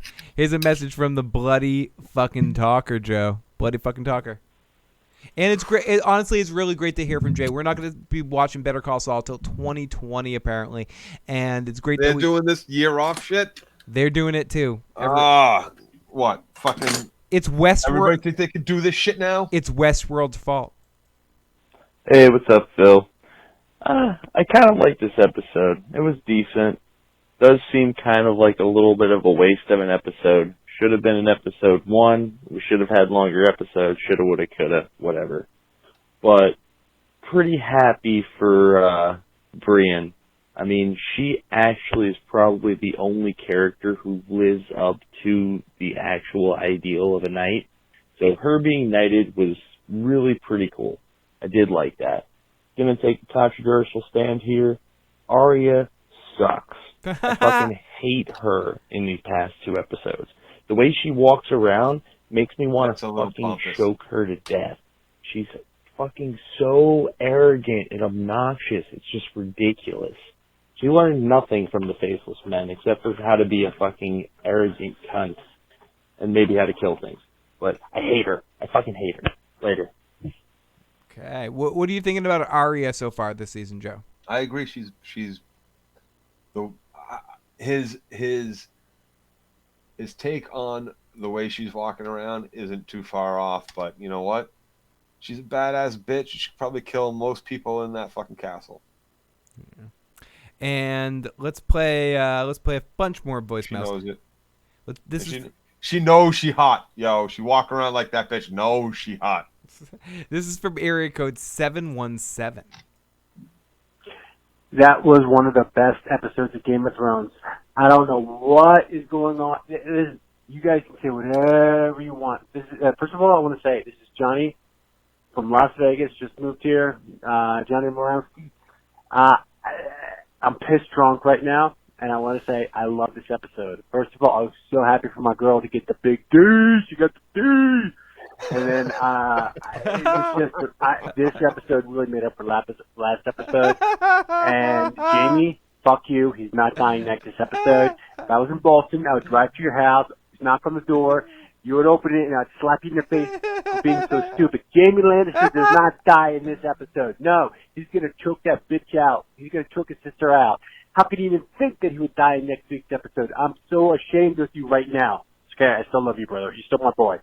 But I think we're going to have next episode. Listen, I think winter's going to fall. It's only the 3rd episode.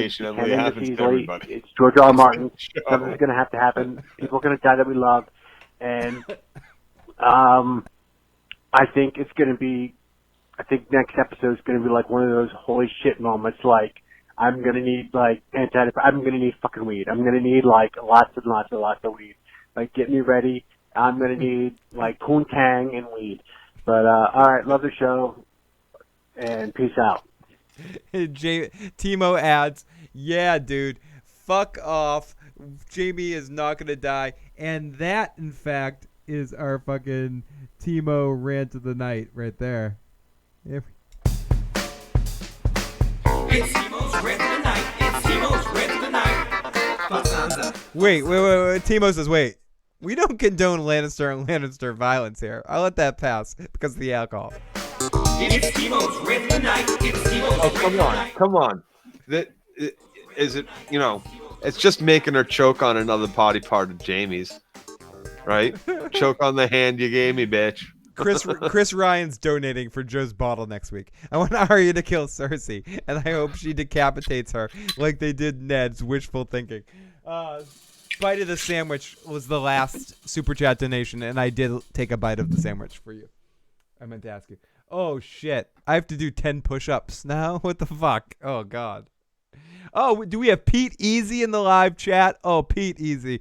I love you, buddy. I want to try to make it to this year's con just to hang out with Pete fucking Easy. So let's continue here with Preston from Alabama, our good buddy Preston, who gave us our dragon puppet. So lots of love to Preston. Haven't heard from him in a while. Good to hear from you, Preston.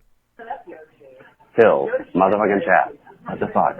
So, I'm at the bar right now. I've been thinking about Game of Thrones, and all I can think is, holy shit, our little Arya done growed the fuck up. Yep. She's having sex, she's telling people, she's wearing all kind of faces. What are we doing? Yes, girl, I'm here for it. But goddamn, I feel like maybe in show timeline, maybe Arya's not old enough to be having sex. I don't know. It feels a little awkward, but I was here for it, bitch. I was like, yes, like, bang him. He's super cute. Get him. And also, yeah, you might be about to fucking die. So, yeah, I don't know how I feel about baby Arya having sex, but like full-grown Maisie Williams Arya, I'm here for it, bitch. Yes, give me more sex. Get it. People are like, stop distracting us and do your fucking push-ups. Good to hear from Preston in the live motherfucking chat.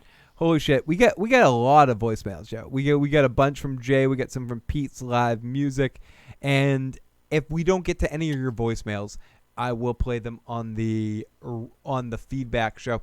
Big Kev, how do you think Bran gets around? You know he's weak ass and ain't rolling himself. I want some Tormund's Giant's titty milk. Timo said, and I'm going to add that Timo's no prude. And she's like, I don't know. I felt fucking dirty seeing Arya have sex. Right? I wasn't Seriously. Yeah. Serious. Like I was like, yeah, she could get some. Then she started taking off her clothes like, no, stop. I don't want to see Cut that. the fuck away, man. I don't want to see that shit. I ain't fucking Bran. Get the fuck out of here. Bring me back to the. I want to watch Tormund give himself a facial with giant titty milk. Get me out of this room. I'm okay knowing it happened. I don't want to see it happen. Thank you. You looked beautiful on your wedding night, Sansa. Now that being said, give me Maisie Williams and anything else. Get her naked at this point. I might be okay with that. Not but in Arya. This role, not Arya. Thank you. Yeah, not Arya. Okay. So, and I gotta do some fucking push-ups at some point. So what the fuck? What the fuck? Do I do some fucking... Should I play some music and do some push-ups? Or, okay, so let's listen to a couple more voicemails here. Trevor at Top Loaded Gaming. I just wanted to say I thought it was pretty interesting that John has pretty much found himself in kind of the same situation that Ned found himself in all those seasons back when he was faced with that decision of, dethroning or, how do I say this,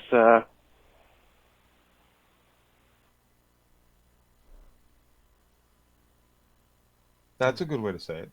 I think he called back in. I think the phone lines got cut out there. Over at Top Loaded Gaming, just wanted to say I found it interesting that John basically finds himself in the same predicament that Ned found himself in, which is basically being tasked with the decision of, is he going to try and dethrone the person, make that claim to the throne, or not? And is Dany going to really try and kill him, or what is she going to do? How is she going to react to that? It's a good question. I just found that really interesting. That story kind of seems to have come full circle. Yeah, if they just get married full circle, but I think the more John kind of pushes the fact that who he is and just the whole concept of it is going to fucking freak Daenerys out, and she's not going to be cool with it. It's going to turn her off. Not because of the family thing, because that John is that John has more of a claim to the throne. But John doesn't want that. I think John's easy going. Do you think this breaks them up, Joe? No. No? Nope. I think it might. Nope. Yeah, nope. When Dany will die in this battle. I don't know if she's going to die in this battle. Not in the Winterfell battle in episode 3. Devil May Cry says. I'd be surprised if Dany dies. In the next episode coming up, Joe, is there anybody you'd be exceptionally surprised if they die? Everybody. Everybody. I told you, man. Tyrion was right. We're all going to live through this. Happily ever after bullshit. Happily ever after. Move on to go kill the Cersei. And you think that's our ultimate... ultimately, you think that's our outcome? That they defeat... Do you think we defeat the White Walkers and then we all deal with Cersei? Well, we're going to defeat the White Walkers in the first 20 minutes of next episode. Done. Boom. This is all just to build up. This is all just a fluff job for the Cersei battle. That would be interesting. Do you think next week's episode could be the last of the White Walkers? Yep, done. Gone. Kaput. Really? That would be very interesting if that Now let's happened. move on to the Battle of the Five Queens. No. I think it's more likely to have the White Walkers kick some ass next week. Nah, they're going down. No. They got the dragon glass. They're gonna blot out the sun. Fuck those. The moon. They're gonna blot out the moon with dragon glass arrows, rain down shit. You see, they got the tops of the walls. They're all covered in dragon glass. Dude, they're all set, man. The Hound's gonna be swinging that axe. Arya's got. I don't know. I don't know. You got Valerian I think steel it's. all over the I hear fucking what you're place. saying. You got dragons. I hear. Dude, they're fine. I hear what you're saying, Joe. But I think they're in for a big surprise somehow. What could the surprise, Phil? What's the surprise? Doom and death is coming, according to everybody. That's not a surprise. A surprise, Phil, is they all live through it, right? Right? You want your surprise? Eat your surprise. Someone said that Phil, marriage isn't the issue because Daenerys is going to think Jon wants to rule alone. I think Daenerys is going to think that, but I don't think Jon wants to rule alone.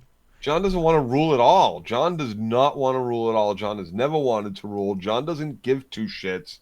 Jon wants to kill the Night King and then go fucking live in a fucking grass hut in the middle of fucking. He doesn't even want that, Joe. He wants to die. He doesn't want to die, but if he does, thank the fucking Lord, I don't have to live that shitty life anymore. Wow, all that bickering and arguing. We got major hashtag drink Joe going on in the live chat right now. Oh my goodness. Okay, a couple more comments in voicemails, and then we'll call it a night because I know Joe is reaching that point. I can see the needs a sandwich. I can see the look in his face. 985 says I got disconnected on my first call, so maybe I'll just play play the second one. Oh, sorry about that. Okay, I played both your messages. Whatever. I can't believe Arya got some. Well, at least Daenerys knows about Jon. I mean, we were talking about that earlier. I'm glad that they did that in this episode. I'm glad that they didn't wait for that shit. It's good. So next up is, hey, Phil, if the North manages to defeat the Night King, how will they mount a serious challenge to Cersei after the heavy losses we're expecting them to suffer, expecting them to lose another by picking up Howland Reed and all his men that what's her name went to go prepare, right? With Jojen's sister there, Mira, went and go, hey, Daddy, Bran's gonna need some testimony up there about Jon's lineage, and they're gonna need us to go fight fucking Queen bitch down south when all of her shit dies up there. So they're going to pick up them, and they're going to pick up Nymeris' crew on the way down there. That's how. Joe, the one and only, the lovely, the amazing King McKay is in the live chat. He says, I actually am starting to think along the same lines as Joe. It would be super surprising if they beat this threat really early on in the season. Like, it would be very interesting if the Night King dies in the next episode.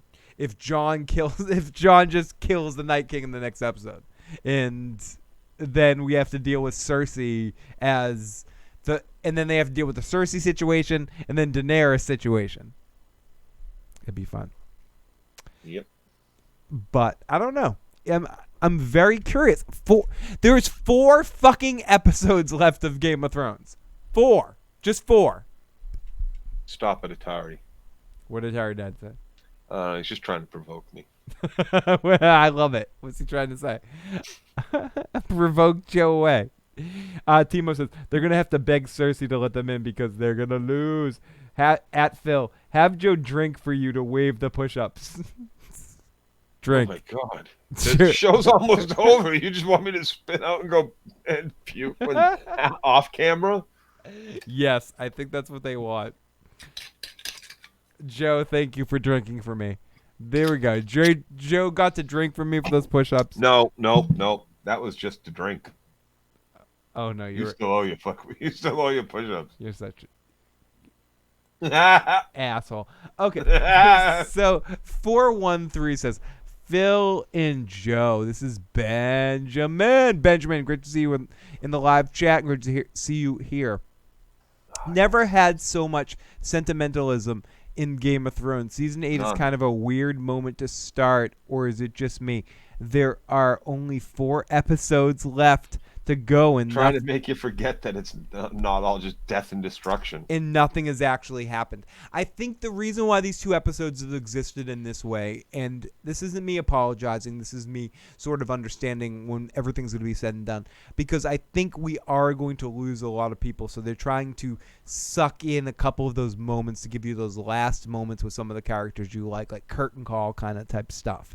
And I think in the first episode it was a little bit more obvious in plotting. I think in this episode it worked generally a great deal more. Drink Phil. You don't want me to drink more. I am on the verge of really drunk. Yang It Yin. Plan. If Bran is the target, then prop him on a dragon with Dany and draw the Night King on his dragon as far away as possible, thus leaving the army without their general. Oh, we got broke. We got fandom in the live chat. I feel the same way as I did with the anime Code Geass, when the creeping external threat is the second to last boss, not the final one, because we are more attracted to Cersei at Phil. Cheat codes activated. So a couple more, Joe, and then I'll let you go tonight. We've had a bunch, but I do want to mention before we leave, more cowbell. We do need a little bit more cowbell in this episode. If anyone has any comments or any questions about this episode, please leave a message on the voicemail line for our feedback show on Wednesday or Thursday. We'll also be taking the comments in the comment section of the video, but it's also good to have some voicemails. We also might be replaying some of the voicemails from the show tonight because we'll have a different guest and some different comments and stuff too. And it's always good to play your voices. So if you've got your voicemail played tonight, you might get your voicemail played as well on Wednesday or Thursday evening. So, oh yes, the White Walkers are so ready for some more dragons. Joe, do you think another dragon will die this season? Will another dragon be on the side of the White Walkers? No.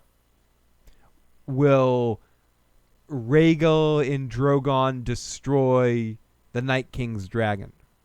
I told you. How many times are you going to make me say all our dudes are headed south, alive and well? Night King is gone. Gone. Done. Finished. You think the Night King dies in the next episode? Yep. Episode 3, the White Walker threat is gone. Done. Really? Yes. You really think that? Done.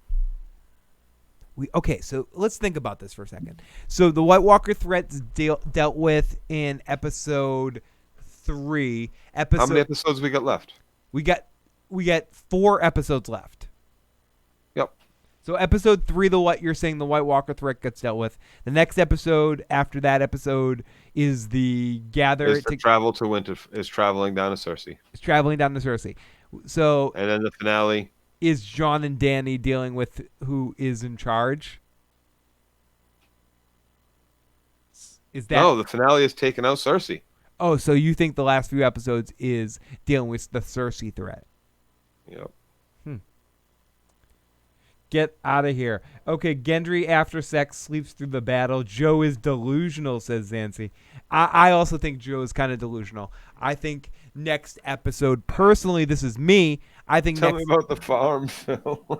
Tell me about the rabbits, George. Tell me what it's going to be like on the farm. I think on the farm next week, Joe, the White Walkers come in and destroy the fuck out of Winterfell. Oh, you guys are so delusional. Yeah, sure, Winterfell may get destroyed. Winterfell's getting destroyed. It's been destroyed before. It's getting fucking destroyed. And very few of our heroes are surviving next week.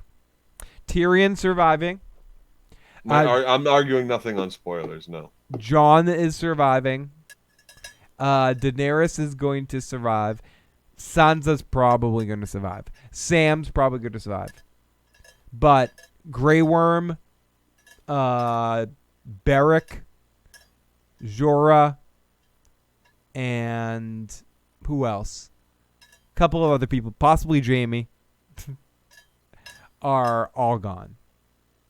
See, our and I'm telling you this, our flashback scene with at the sand spear. What was it with the Targaryen child being born there, right? Oh, Howland Reed, you forget about him, and then he comes on up from behind, stabs the motherfucker in the back of the head. Dane, right? Gone. That's what we're gonna get. You already forgot about the Reed girl. Most people, what happened to Mira? Where'd Mira go? We got a message on Skype about, and thank you so much for that message on Skype. I'm sorry I don't have it open right now, so I don't have your name, but please always send messages, and as you can see on the feedback show, igetissuesman@gmail.com. Send me some emails, some questions if you have them. Also, You're spinning. Look at you. Better keep your eyes open. Me? You're trying to read your memory, not just think it, but you're trying to read it on the back of your see eyelids that? right now. I'm glad the camera isn't on because I'm definitely I'm more out there than I'm trying to be. You can see it. Shut the fuck up, Joe. Wait, don't make me play it. Don't make me play it. He keeps saying, I'm going to try to let Joe go here. It's just so he can fall on the fucking floor. Shut the fuck up, Joe. When has Phil ever had to run off to take 2 peas in one broadcast? How many beers did you drink tonight, Phil? Shut the Did you have fuck a up, full Joe. 2 beers? No, not yet.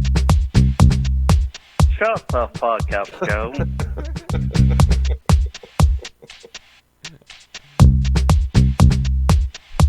Shut the fuck up, Joe. You can't even find the off button. No, I'm purposely playing the whole Shut the thing. fuck up, Joe. Christopher says, "Give me Phil the Issues Guy or give me death. If Pod dies next episode, I'm gonna riot and bend some stop signs over in my neighborhood and lock up your kids." It's on next week for episode 3. Drink Joe. Joe needs to catch up to Phil. Drink. Joe couldn't possibly. No, it's impossible. It's impossible. Oh my goodness. There you go. There you guys go. Joe. Bless you. Thank you. Did you hear it? Was I able to mute it? No, I just saw it. Good. You muted. Good. Atari Dad's worried about my prostate. Better go to the doctor, Phil, and have that prostate examined. Too much information. No, we're not going to get into that right now. Joe needs another drink. I examined it for him last week. He did. It happened. So let's take 1 or 2 more comments, and then we're going to call this a live stream.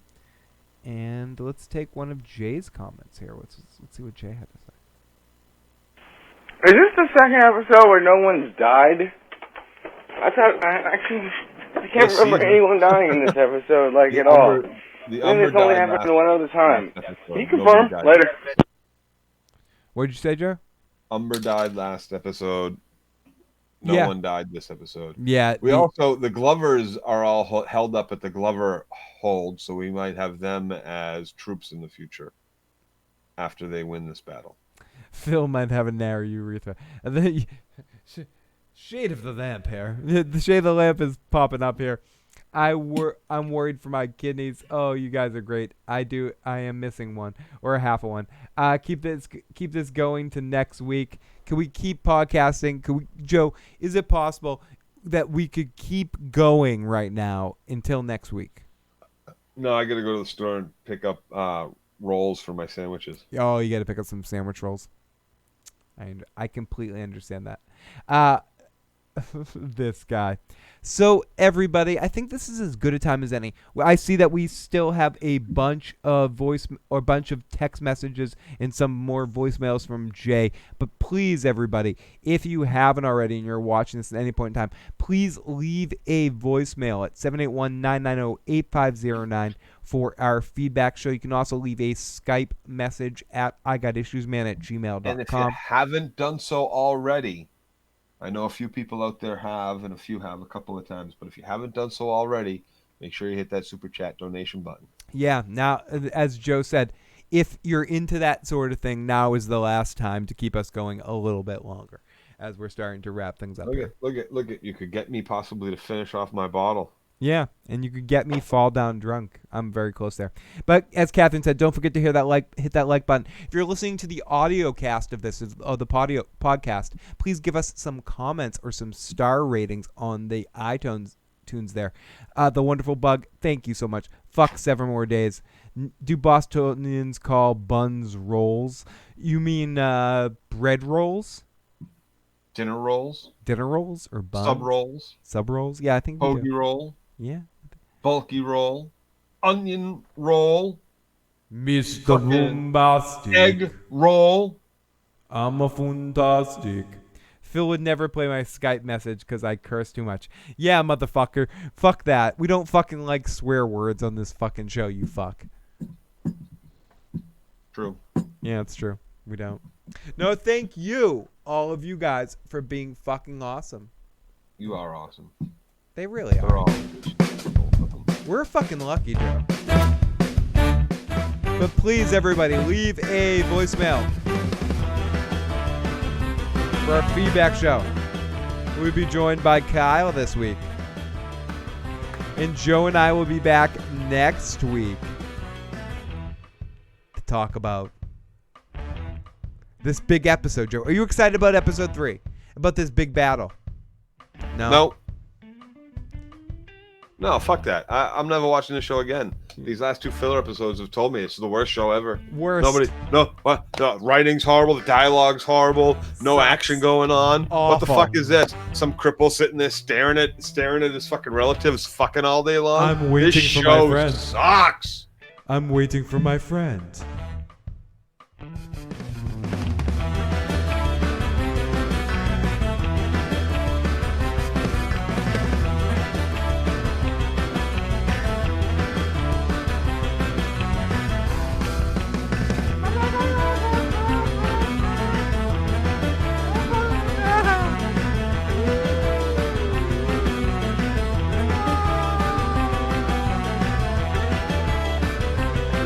I don't want to go. Joe, wait. Are you Jenny and out? You don't want to leave? No. But like, do you know why I don't want to leave? Because if we really think about this, we're going to be keeping to. Oh, holy shit, Chris Ryan, thank you guys, and Joe finished the bottle. $5 doesn't get it done. But he does get one more. What I'm really saying, and the reason why I'm stopping here, and I know we're going to lose a bunch of people right here because everyone's like, "Oh, the show ended," and you're not ending the show. $5 got it done. Fuck. And I am ending the show here, but we only have 4 more of these things. 4 more Game of Thrones episodes. As much as we are lucky to have other people watching us for other shows. All these motherfuckers that love this show, you know, each and every single one of them are gonna watch that unless the finale bombs. Unless people are like, The Sopranos look like genius compared to this. Lost was the best ending ever, and fucking I don't know. And How I Met Your Mother was just like the epitome of good television sitcom things, right? Like with all of that, unless Game of Thrones bombs that badly, every single person that has watched and is watching at least the premiere for the prequel series. And we will see you all again then. Yes, it is true. It's true. Fuck Phil. I'm depressed now, you asshole. I'm sorry. I'm going to cry now. Shut up. You could have just ended the show, you piece of shit. Yeah, I gave you hope. I gave you the hope that Tyrion yeah. has given me. Your hope. Your hope can eat a fucking pair. Eat a fat dick. Eat a fat pair of dirty locker room balls. What the hell am I going to do till next week? More Phil. You will see more Phil this week. Hopefully I'll be able to do my 2 casts this week, at least one that I'll be doing on Wednesday or Thursday with a feedback show. So as I mentioned before, make sure you leave your feedback questions. Also, I'll try to do a trailer breakdown of the scenes from next week. Joe, did you see scenes from next week? Nope. You don't watch trailers, as we always mention. No, as soon as the credits roll, and I sit there with my jaw on the floor for like halfway, 3/4 way through the credits. and everyone. And then my heart sinks, and I'm like, oh shit, I'm gonna miss Phil's call, and I jump up and I start to get ready. So I never end up seeing the credits. No. As everyone says, I'm sorry that I almost made you cry. I can't lie. I may make you cry, and you can't deny why. No, it may happen in the final episode. I'll try not to. Give me a drum solo, Phil. Give me a drum solo to fucking exit this show. It's tough because it's late here, but I do owe you a drum solo, Chris. Wake her up, Phil. Wake her up. Is it about that time? The fuck's she doing sleeping on Game of Thrones night anyway? It's true. It's true. She just got back from vacation. It shouldn't be that way, Joe. Oh yeah, Panama, something like that. Yeah, good Panama. time.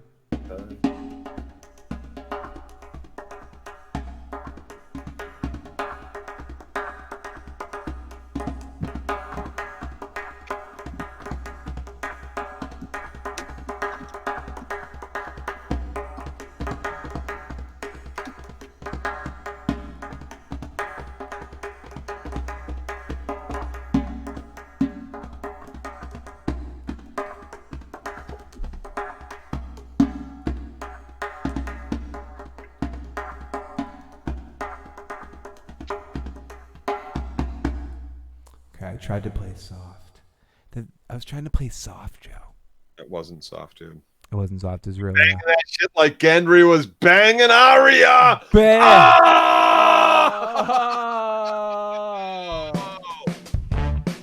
That's why we're all so disappointed right now. Ah!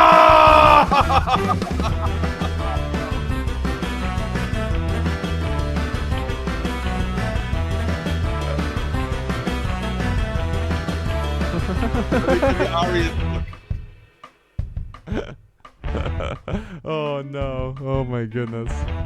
Oh, what a show! Extra Arya impression for you. The fuck did I just do? Oh goodness! I'm happy.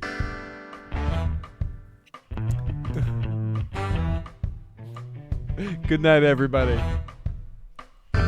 Leave some messages for us for the feedback show. I'll be joined this week by Mr. Kyle. Let's dirty Kyle up a little bit on the feedback show.